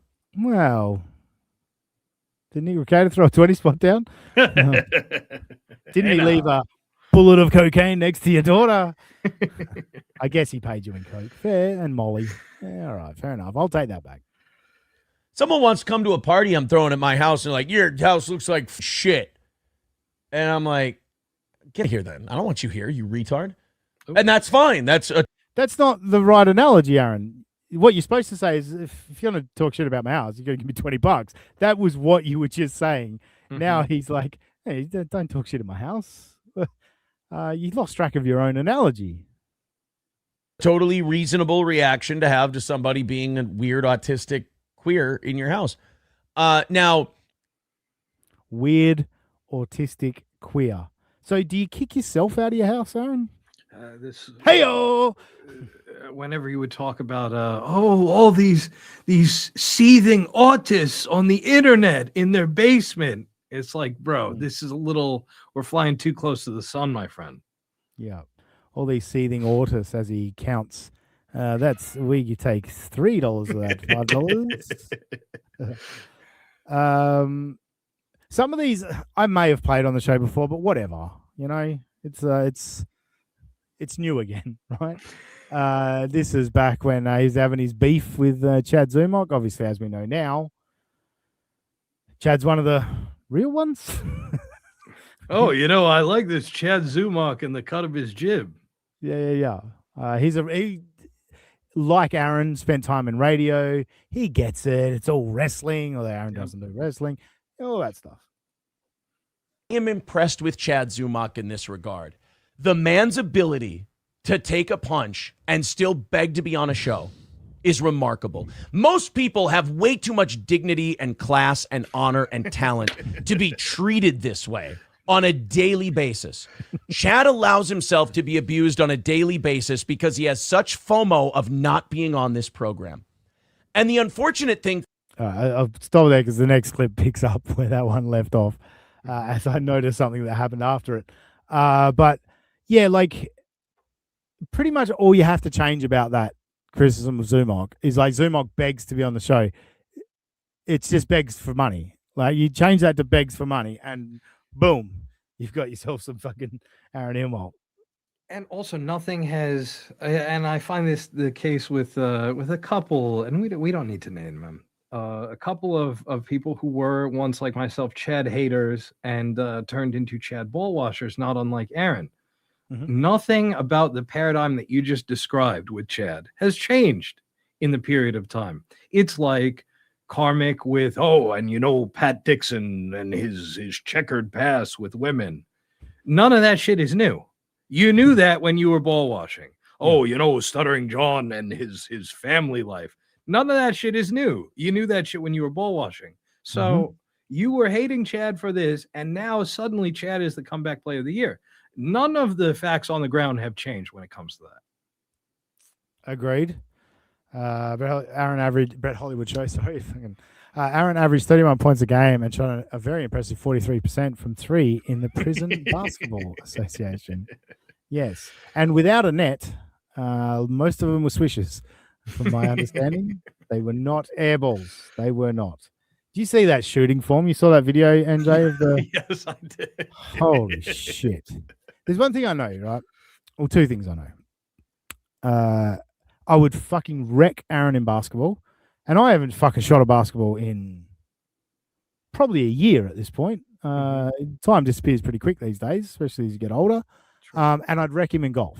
There are two things I'm certain of. Now, following on from that, it stands to reason I'd wreck him in a boxing ring as well. But I'm no tough guy. But just, when you do the data analysis, it would stand to reason, right? Yeah. Anyway, so yeah, this picks up from where that clip left off. Okay. And this one's titled, "Yeah, I'd shut up, Johnny." Thing for Kevin is now he's stuck because he's got a talentless lump that everybody complains about and everybody dislikes. But he did find a way to get blood out of that stone. Exactly. Yes, Kevin found a way to get blood out of that stone. What's? Yeah, shut up, Johnny. Just keep your $50, dude. Holy shit. This is, you think that Aaron is bad with the lack of self-awareness, and then this motherfucker is just sliding through. Unbelievable. Also, you know what I love? Unironically, I love the picture back in the day, the green screen picture of Corey Fathom back there. Yes. He just looks like a low resolution, fat bearded baby. Like, you love to see it. What an amazing banner. Let's put random photographs at the bottom of it. Let's have a printed out banner, and then let's have random. And yes, Corey, no, just in front of your green screen. Don't put anything on the green screen. Nope. Just that's fine. That's fine. All right, let's wind this back. Let's just Johnny's we'll go to the start. Hang on, let's go back to the start. And the unfortunate thing for Kevin is now he's stuck because he's got a talentless lump that everybody complains about and everybody dislikes. But he did find a way to get blood out of that stone. Exactly. So now he's trapped. He's got golden handcuffs on. He knows people are tuning in to hate Chad Zumok. Good point. Nobody's tuning in to hate Johnny Crutches. All right, that's how you slide by, Johnny. That's how you slide by. Scarface put this comment up, and I was like, Jesus Christ, are people begging for the karaoke? But no, somebody paid $200 for that old banner. Yeah, you're right. Can you imagine? It was the best steel toe Does anyone want set my ever. old junk? Hang on, what have I got here? Here we go. Here's a water bottle I never drink out of because it's always beer. Does anyone want to buy that? Here's an empty can. Anyone want to buy that? Ooh, memorabilia. I better remember to put that in the bin later. Actually, no, I'll cash it. 10 cents for that. Fucking hell. Oh, no, I don't need that. I'm flush with cash. I'm doing karaoke. Anyway. Oh, we're rolling through it. This is a good fun time, isn't it, folks? Hey, old school Aaron's funny Aaron in hindsight. Next one. Oh, yes. This one. Just...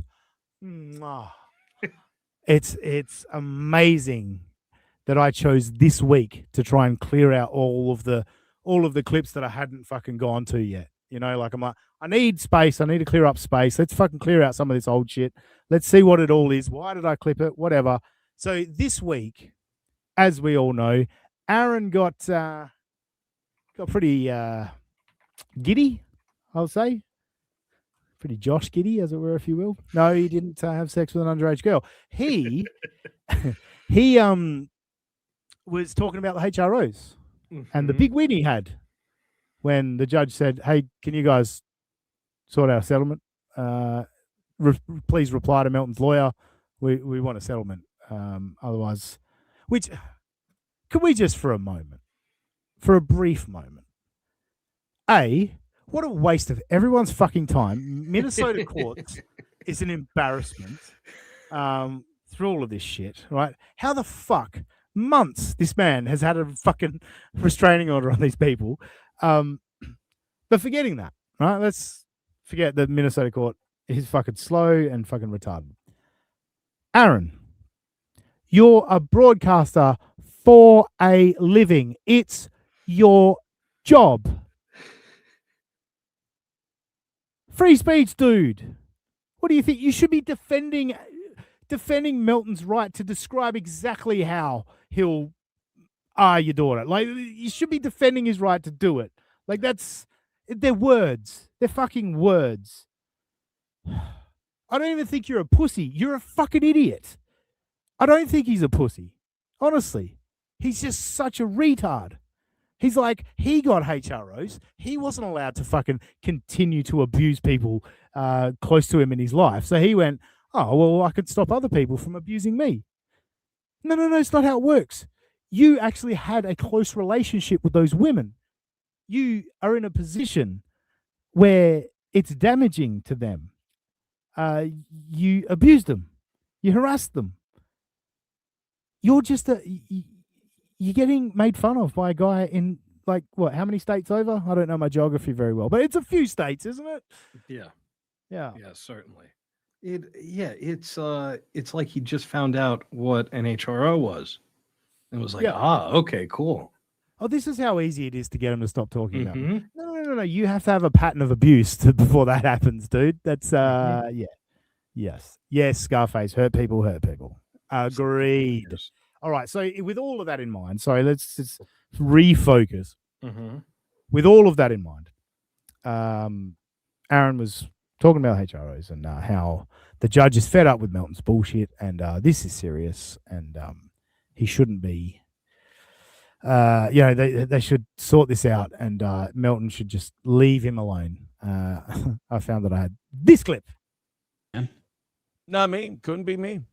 Oh, look who it is. Oh, yeah. You think people that hate you don't know where you live? I don't make my life about that. My show is for, look what we've been talking about today.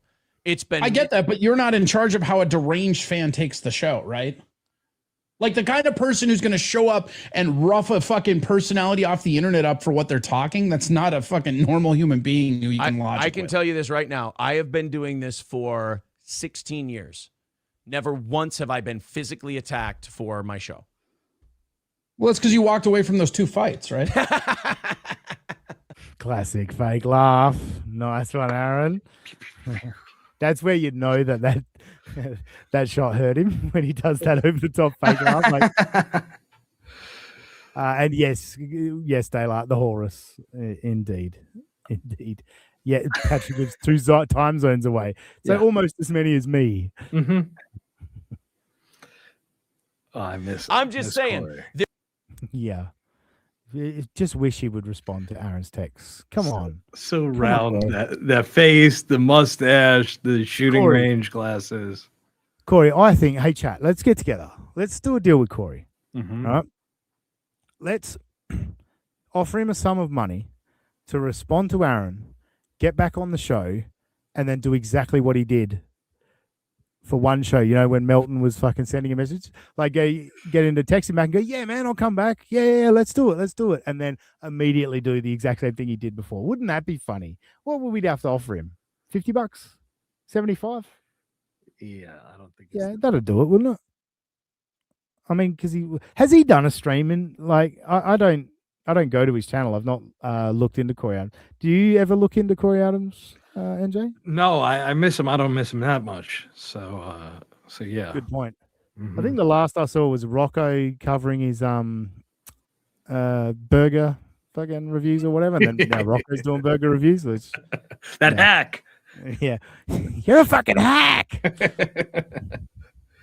I love, yeah, let's ball wash KB some more. I love when he calls someone a fucking hack when it's like they weren't even joking. Like it's just Yeah, it's more of it has less. It's semantic creep or definitional creep that like we're now removed from somebody doing same old or tired comedy, and now it's more of a being a hack. yes, it's existing as a hack as opposed to Mhm. I'm just saying, there's a way to do this where you don't put yourself in those situations. Oh, And then if you, I mean, it must not be too bad if you're playing it up. You must feel pretty good, pretty safe. But look,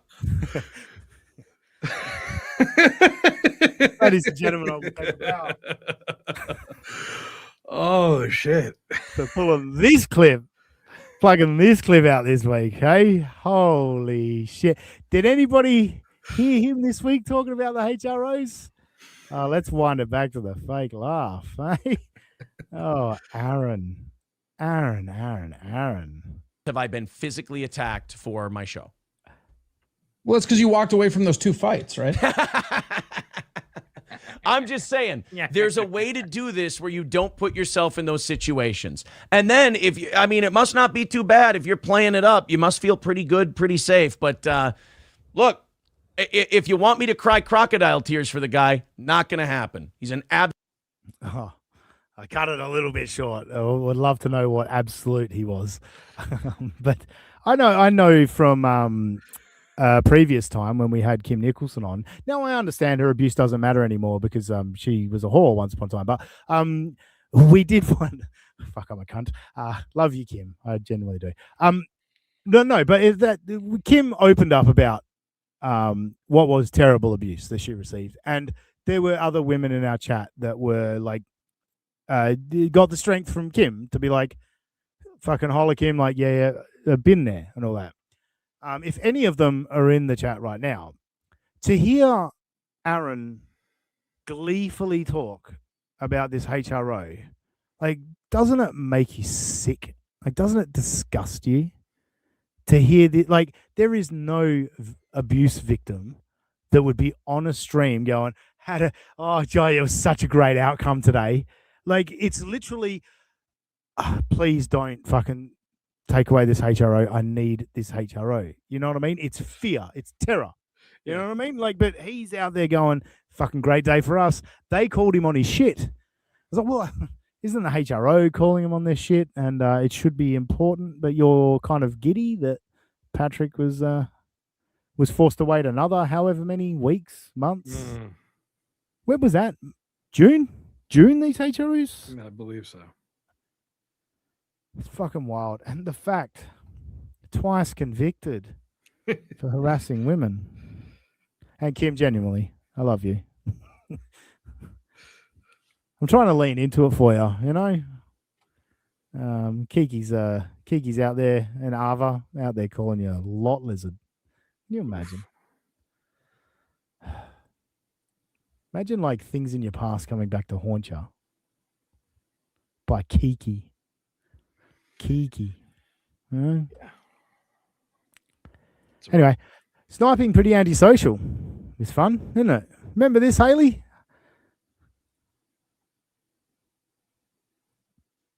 Ricada. I'm glad we stayed longer today. Sent the link and he came on. So we didn't have any kind of questions pressed. Kayla. Oh, you fuckers. Now I gotta stop. God damn. It was seconds. It was seconds after he said, I'm glad we went long today. We're winding it back. Starting to snake Ricada. I'm glad we stayed longer today. Sent the link and he came on. So we didn't have any kind of questions pressed. Kayla. Oh, you fuckers. Now I gotta stop. God damn it. Oh, not in my vacation shirt. We were having Look at it. Look at his face, though. He's like this is. genuine. This is the first like real human I've seen from him. Like he's trying to play it off, but he cannot hide the human coming through. The human fucking oh shit. Stop. God damn Look at it. That's too bad. We were having a lot of fun.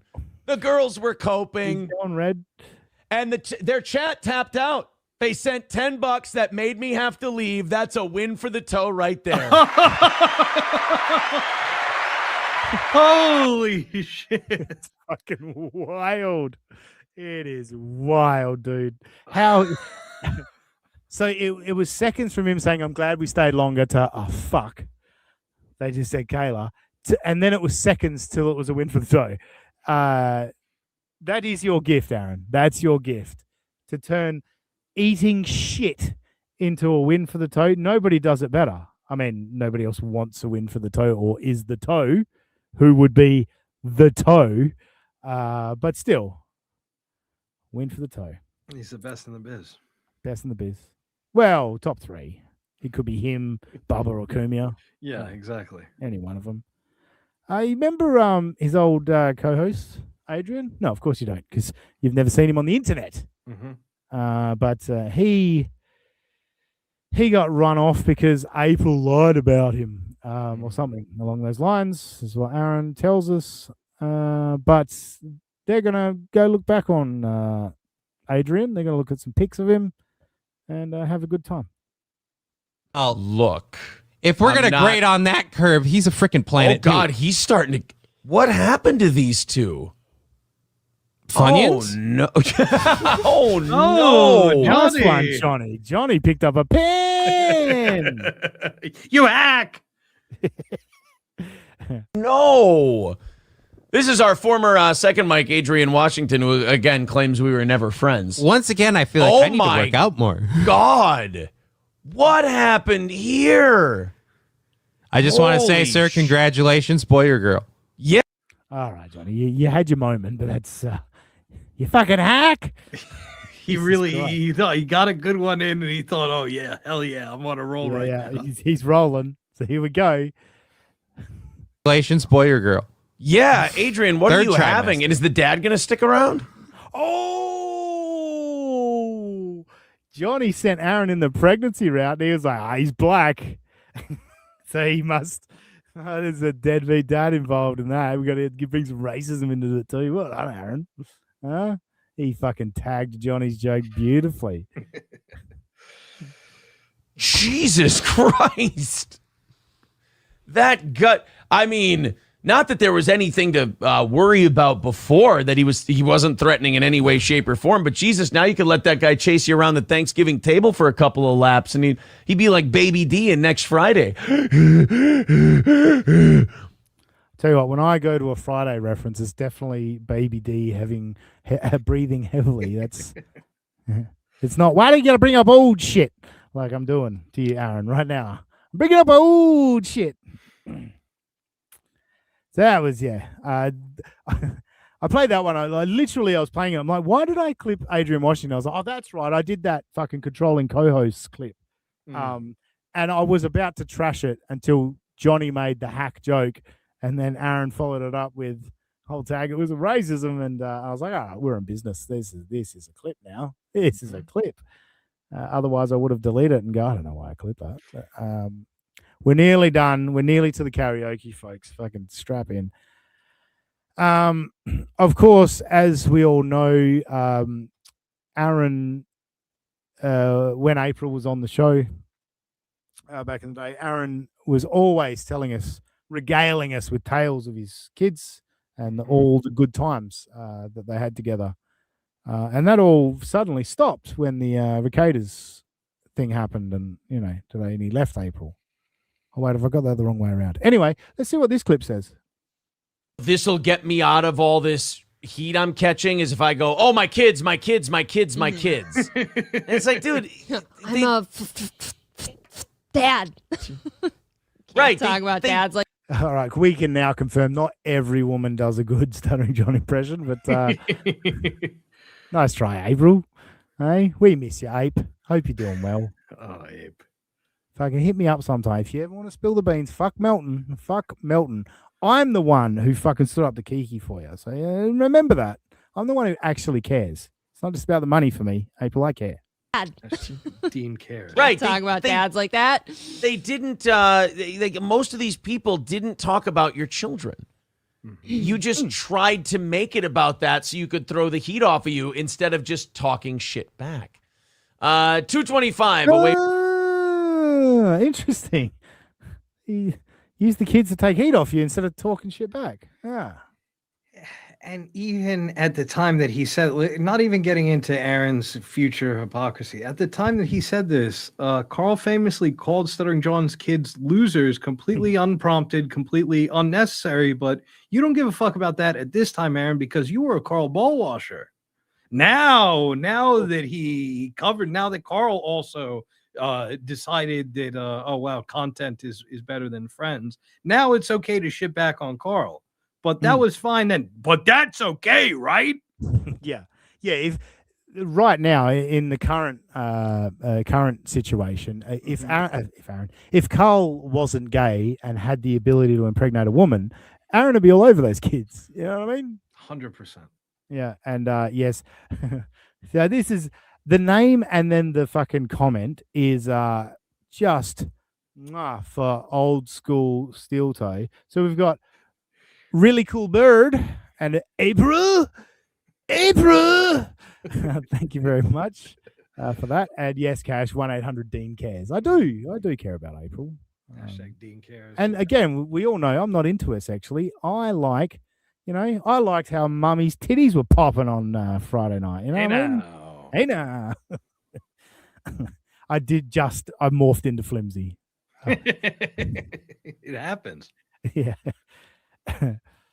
And our final one for today, because the little piggy boys were talking about the new steel toe merch on Friday. Mm-hmm. Oh, my battery's running low. Oh, that's right, because I plugged my vape in using my laptop charger. And actually, yesterday, if anyone was watching, if you were one of the 7 people that watched our pop-up stream yesterday, there goes the bong. The laptop went flat because I'd never plugged it in. So I'm having a good day with controlling the super tip laptop. But anyway, what was I saying? The merch. Yeah. Right. And someone earlier mentioned Corey's mustache, that they thought that mustache was gross. But anyway, I don't know what mustache has got to do with it. But one of their great, it's not really merch, but one of their great moments in steel toe history was. But check it out, and you got your whole bean, and hopefully. That's why mustache is relevant. I forgot about mustache, Aaron. What's going on here? That's a good pause, isn't it? That's a good pause. This is somehow worse than evil Aaron when he has the goatee. Yeah, this is worse. Yeah, deal with the devil, Aaron. I like to call that goatee. Aaron. Yeah. This is what's this one? This is get in my van, Aaron. or as Cash says, fireman Aaron. Yes. That's not a bad one. Diablo Savage, Carl turned on Aaron because he thought it would help his ultimate goal of being a guy in the right wing grifterverse. Yep, it's a fact. Hey now. I don't know if that's relevant, but I did it. All of you who were like, look, man, I want to order steel toe coffee, but I can't do this ground shit. I want to ground it myself. Remember, folks? Remember? Tom remembers. Ape's Magic Bean. Yeah, well, April's Magic Bean never happened. This is just steel toe coffee. Her, but yeah. Steel toe coffee, but I can't do this ground shit. I want to ground it myself. I'm an aficionado.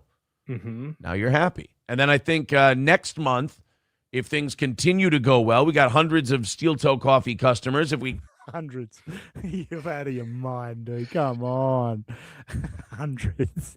That coffee lasted about 2 weeks. Are you kidding me? We have tens. We have tens of customers. But what's coming up might be the most wild statement involved in all of this. Every clip I've played, I'm probably exaggerating, but in relation to the coffee, what he's about to say is incredible. Continue to, keep those people and then add a few more. I think April's Magic Bean is what's next on the list. And then after that, I don't know what the plans are. Oh, good. For the coffee thing. But there's none. Aaron, I can, spoiler alert, there's no other plans. Magic Bean never happened. They discovered cocaine and Molly. But hey, replace your current coffee habit with our coffee habit. There is no. It doesn't make any sense. You don't drink coffee, as beautifully pointed out by Cash. Yeah, coffee hurts his tummy. You don't have a coffee habit, Aaron. You're just selling a coffee. No, you're shilling it. You're shilling it. You saw Black Rifle and all these other. Oh, I'm a strong Patriot brand coffee, which goes to Diablo Sandwich's point. And you decide to do that, and you had okay, it starts off steel toe coffee, very original and organic. Then the hypothetical Apes Magic Bean, which we never got to, and then question mark TBD plans for the for Aaron being a coffee impresario. And also, like, yes, you fucking hack like April's Magic Bean, but at least, like, come on, like, that's something. Steel toe coffee, and then we might roll out April's Magic Bean, But first of all, we need to get the guys at the job site. They want to, they're putting on their steel toes, and they're going to grab a fucking steel toe coffee. The boys on the job site would never go for April's Magic Bean. His fucking instincts are crazy. He reminds me of Tim Pool. His show is Timcast, and his band is Timcast. It's like it's the same shit. It's like, oh, I have coffee now. Steel toe coffee. Oh, Yeah. perfect. It'd be like fucking like just labeling yourself something just because you come from that country. You know what I mean? Yeah. Like, You know any guys like that? yeah, no, or the like relate it to the state you live in. You know what I mean? Like that would be so hack. Makes no sense. Yeah. None at all. It's your current coffee habit with our coffee habit. There is no. We call it grift-free coffee.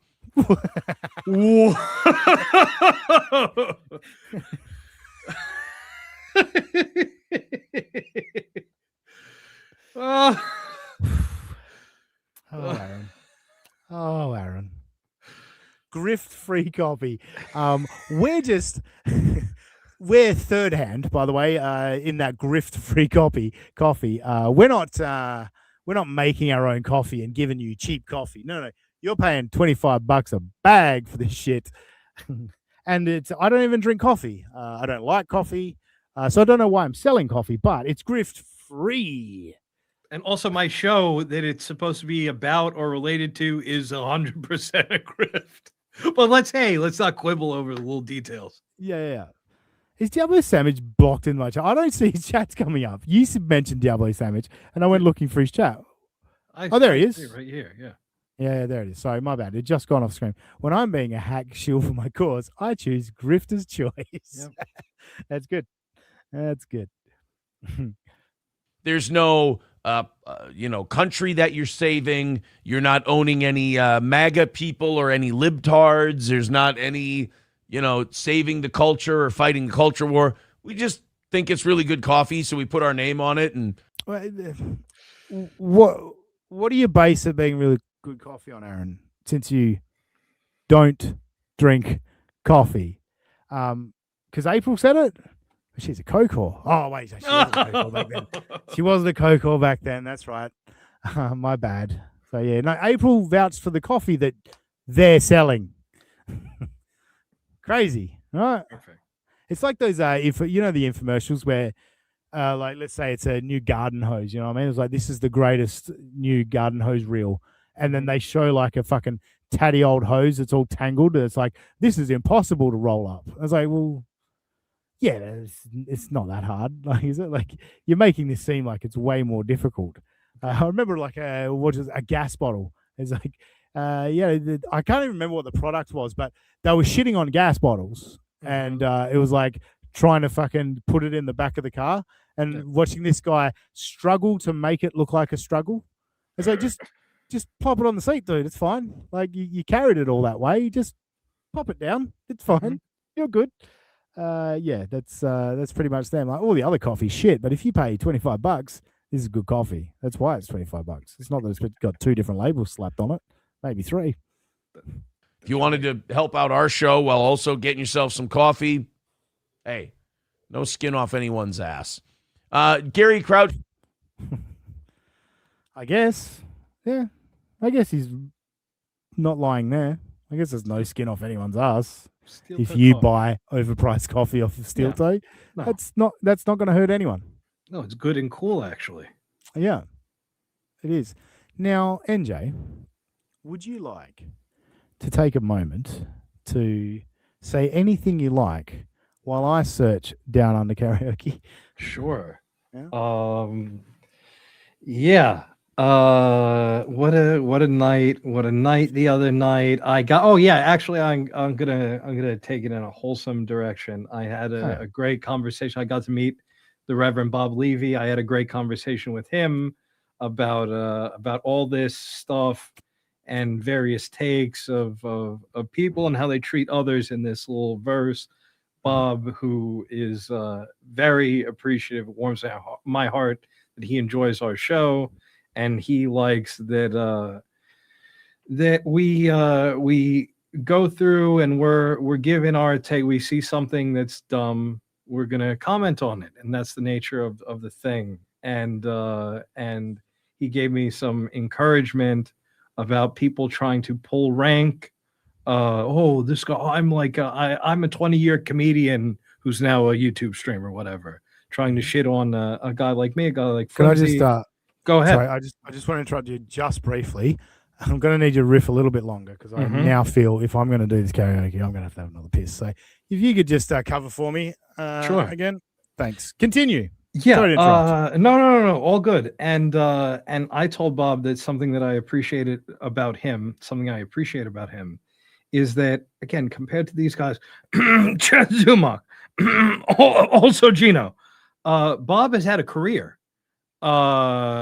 And of all people to be like elitist about who is allowed to stream, it's a dumb argument in and of itself.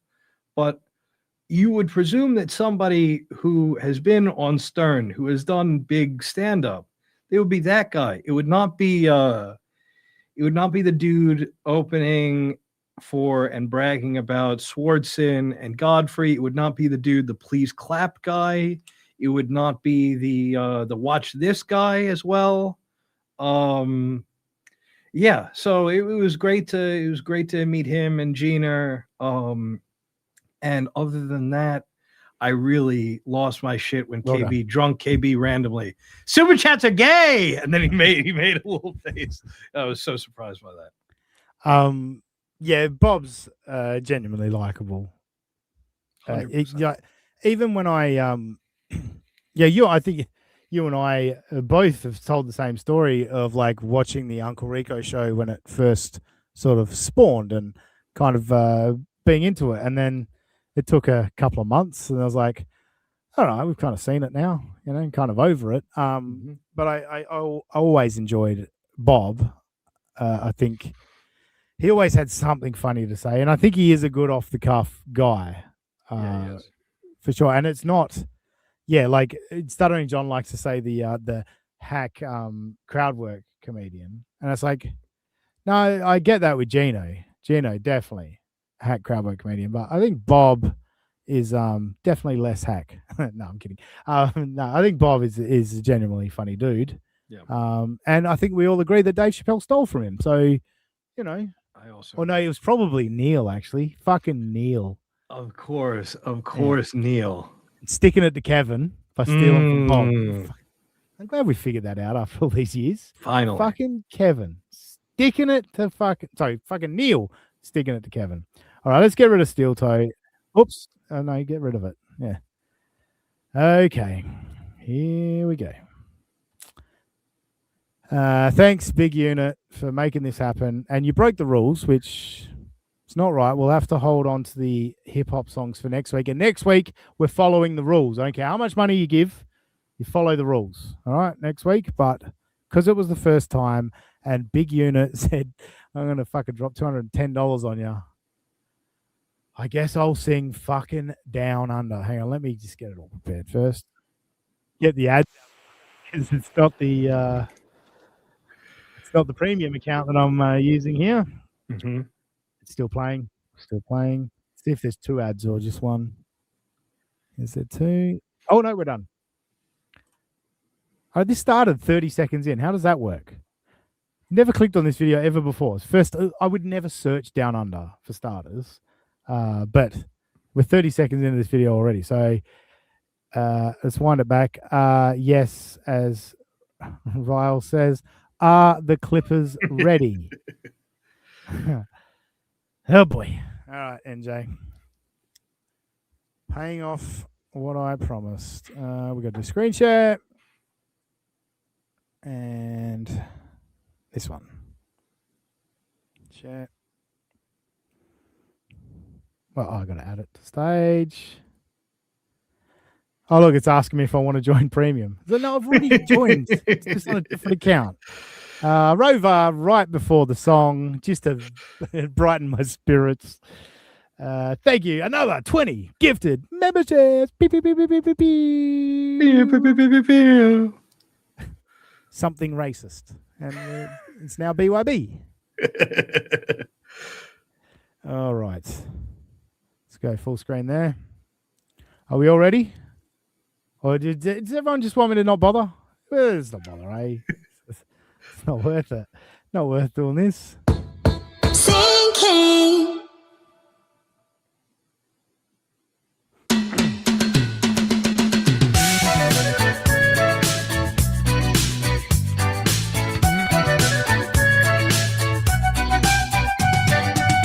Traveling in the freight-out Combi on a hippie trailhead full of zombies. I met a strange lady, Ava. She made me nervous. She took me in, gave me breakfast. She said, "Do you come from a land down under, where women glow and men plunder? Get you hear the thunder? You better run, you better take cover." Oh, the change I did? Yeah, got rain.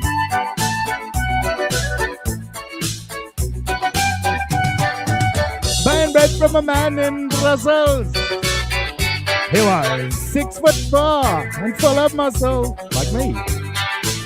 I said, "Do you speak my language?" He just smiled and gave me a Vegemite and bread. And he's not! You come from a... Oh, I come from land down under.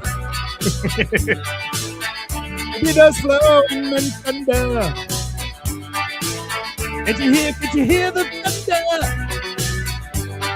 You better run, you better take cover. Yeah.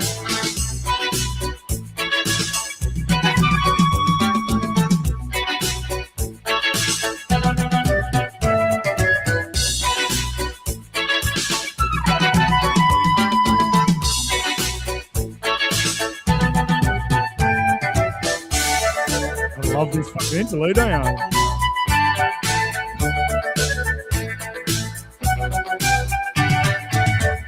Lying in a denim buffet. It's like John, not much to say. And I said to the man, I'm trying to take me. Because I come to the land down under. He said, "You come to the land down under.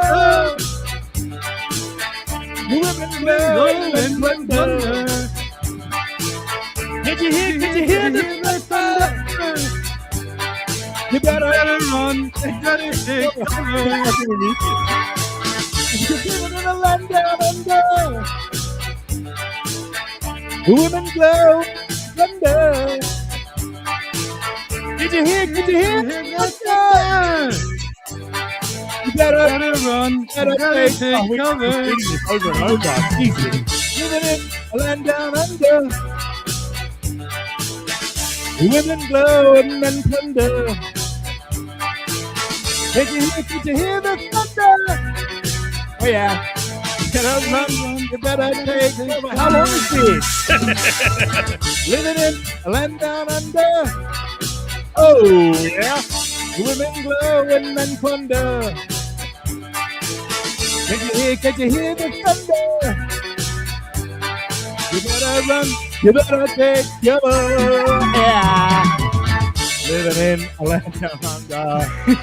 Fucking hell. Women glow and men plunder. Catch ya, hear about the fire. You better run, you better take cover. Ready? Yeah.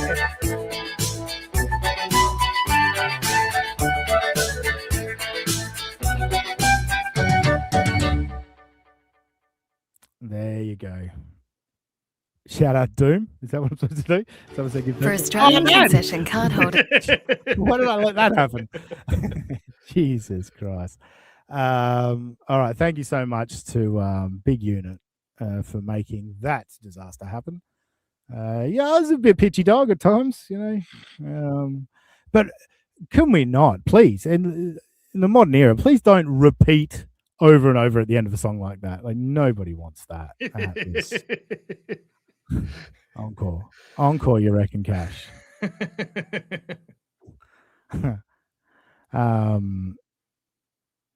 Yeah, that was cool. That was cool to get all that money for that. Thank you, genuinely, Big Unit. That's fucking awesome, mate. That you came up and said, "All right, I'll make him do it." I appreciate it, and happy to do it. Hopefully, I didn't completely embarrass myself doing that. Now, next week, Big Unit, you follow the rules. I'm doing one of those hip hop songs next week. All right. If you're gonna fucking dump money, he says he's never here live though, so it probably won't happen next week. Connor Spoon one, thanks for giving us the thing no one asked for. You're welcome. You're welcome, Connor. Gigi Roms? Gigi Roms? How do you say that? Gigi Roms? Ghost Party or It Never Happened? I don't know Ghost Party. I don't do it. What about the one that I mystical woman with a knowing smile? I don't know any of them. Oh, you don't know mystical woman? Oh, wow. I don't know any of them, NJ. I've never. Echo, when you're repeating the same line over and over again, you're allowed to joke sing. All right, that's allowed. How many times do I have to repeat the same line over and over and try and make it sound good? It's hard enough to make the rest sound good. Hard enough in terms of I didn't, but at least I think you know what? I'm going to say it. Better than Karmic. Ooh. Head bobbing, better than his dancing. Yeah, I'm calling you out, Karmic. Karaoke off. Karmic, calling you out. And I'll learn Ghost Party. You know what? I'll learn Ghost Party just to beat Karmic in a karaoke off. You ain't got shit on me, Karmic. Bring it, bitch. Bring it. Anyway, I'm losing my mind. You get a little bit crazy when you do something so bold and brave. You know what I mean? I feel like Stuttering John on Friday night. That was brave. That's took right. balls. Took fucking balls. Anyway, I'm filibustering and sort of self. What do you call it? Anyway, sucking my own dick, effectively. NJ, thank you so much for sticking around for well over 3 hours at this point. I appreciate you completely throwing me off when you started to join in, and the delay really fucked with me. Had to do it. I had to do it. Anyway, you do your plugs. NJ Live, Yeah. my favorite show, other than Eccles, one of those ones that he does. The Mumbling Nick one. What's that called, Eccles? Between Two Hacks. That's the one. Yeah. No, but plug NJR Live and the great Flimsy Greenberg. Yeah, NJR Live with the great Flimsy Greenberg this Wednesday, as every Wednesday night, 8 Eastern, 5 Pacific, 1 o'clock in the morning, Greenwich Mean Time. We're going to the surprise of no one, we're going to go over Friday We're going to go over the karmic stuff that we did not get to. We're going to look also at some behind the scenes shots and video of the event. And yeah, we're gonna have a good time. If we have time, we're gonna get to Josh Denny, Patrick Melton's former lover and twin. We're twin. That's crazy. Yeah, Melton did not like. He's like, why do people say I look like Denny when we were in AC at that same table with the mommy and Vince lawyer talk? And I had to look at him like, Pat, like, come on, like, don't act. Am I scandalized when people say that Flimsy and I look similar? And we look a lot more dissimilar than Melton and Denny. Yeah. But that's okay. Do people say you and Flimsy look similar? Yeah, we've gotten that many a time. But and look, I get it. But okay, Melton and Denny, like down to the hat and the ginger beard, it's pretty on brand. Denny started a new podcast that won't see 5 episodes, and he's spreading the good news. He's talking about Jeebus. So, oh well, that never fails. I know Aaron goes to that well. Either if he's about to be sent to jail, or if I don't know, he's just got court stuff going on, because he was talking about Jeebus this week, wasn't he? When the HRO and he mentioned the word judge, he thought I better say Jesus. Thank you, Roddy G, 8809. Freebird, good show. You want Freebird now, do you? Put it on the list. I'll get through them all. Next week, we're making me say the N-word a bunch of times as I do my amazing Dr. Dre impression. I stand by my Dr. Dre impression. It is good. So tune in next week. Give me another $250 and I will show you my Dr. Dre impression. You and Flimsy are like Jake Hudson and Dean. That just doesn't make sense. Oh, geez, I thought I was about to get fucking buried, but it's no, it's it came back around in the end. It's yeah. No, I see us as we have a Mario and Luigi thing, but Mario and Luigi are fraternal twins, not identical ones. Melton and Denny, come on now. Yeah. Sorry, I saw something there that I wanted to. Oh yeah, that's right. Riles, yeah, me looking like Jake Hudson. By the way.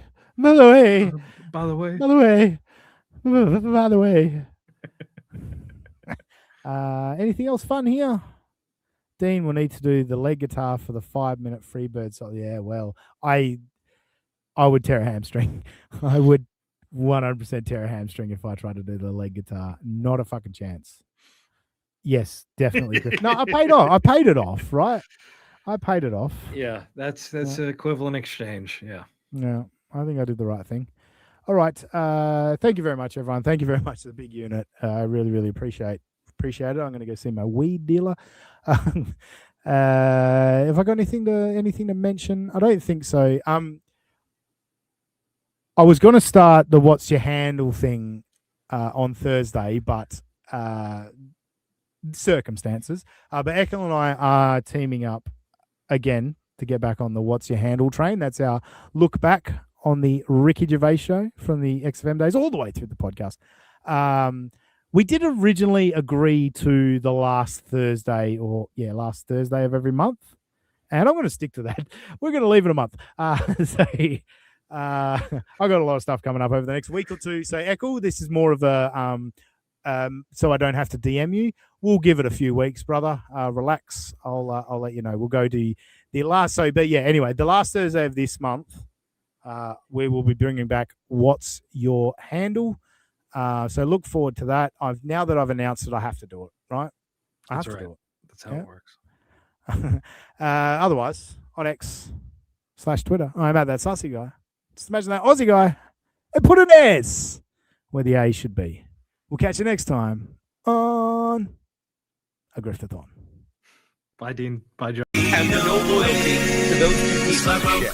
Like, there's no loyalty among all the fake people. Everyone in the chat, they're all fucking losers that fucking live vicariously through this shit. They have no fucking lives. Just a broke up with your opinion. It's a friend of telling you, shut the fuck up and talk about things you know about, but don't lower yourself to the level of this bunch of fair. No, you're not allowed to say to me, let's say you were stolen, materialistic piece of shit. Ah.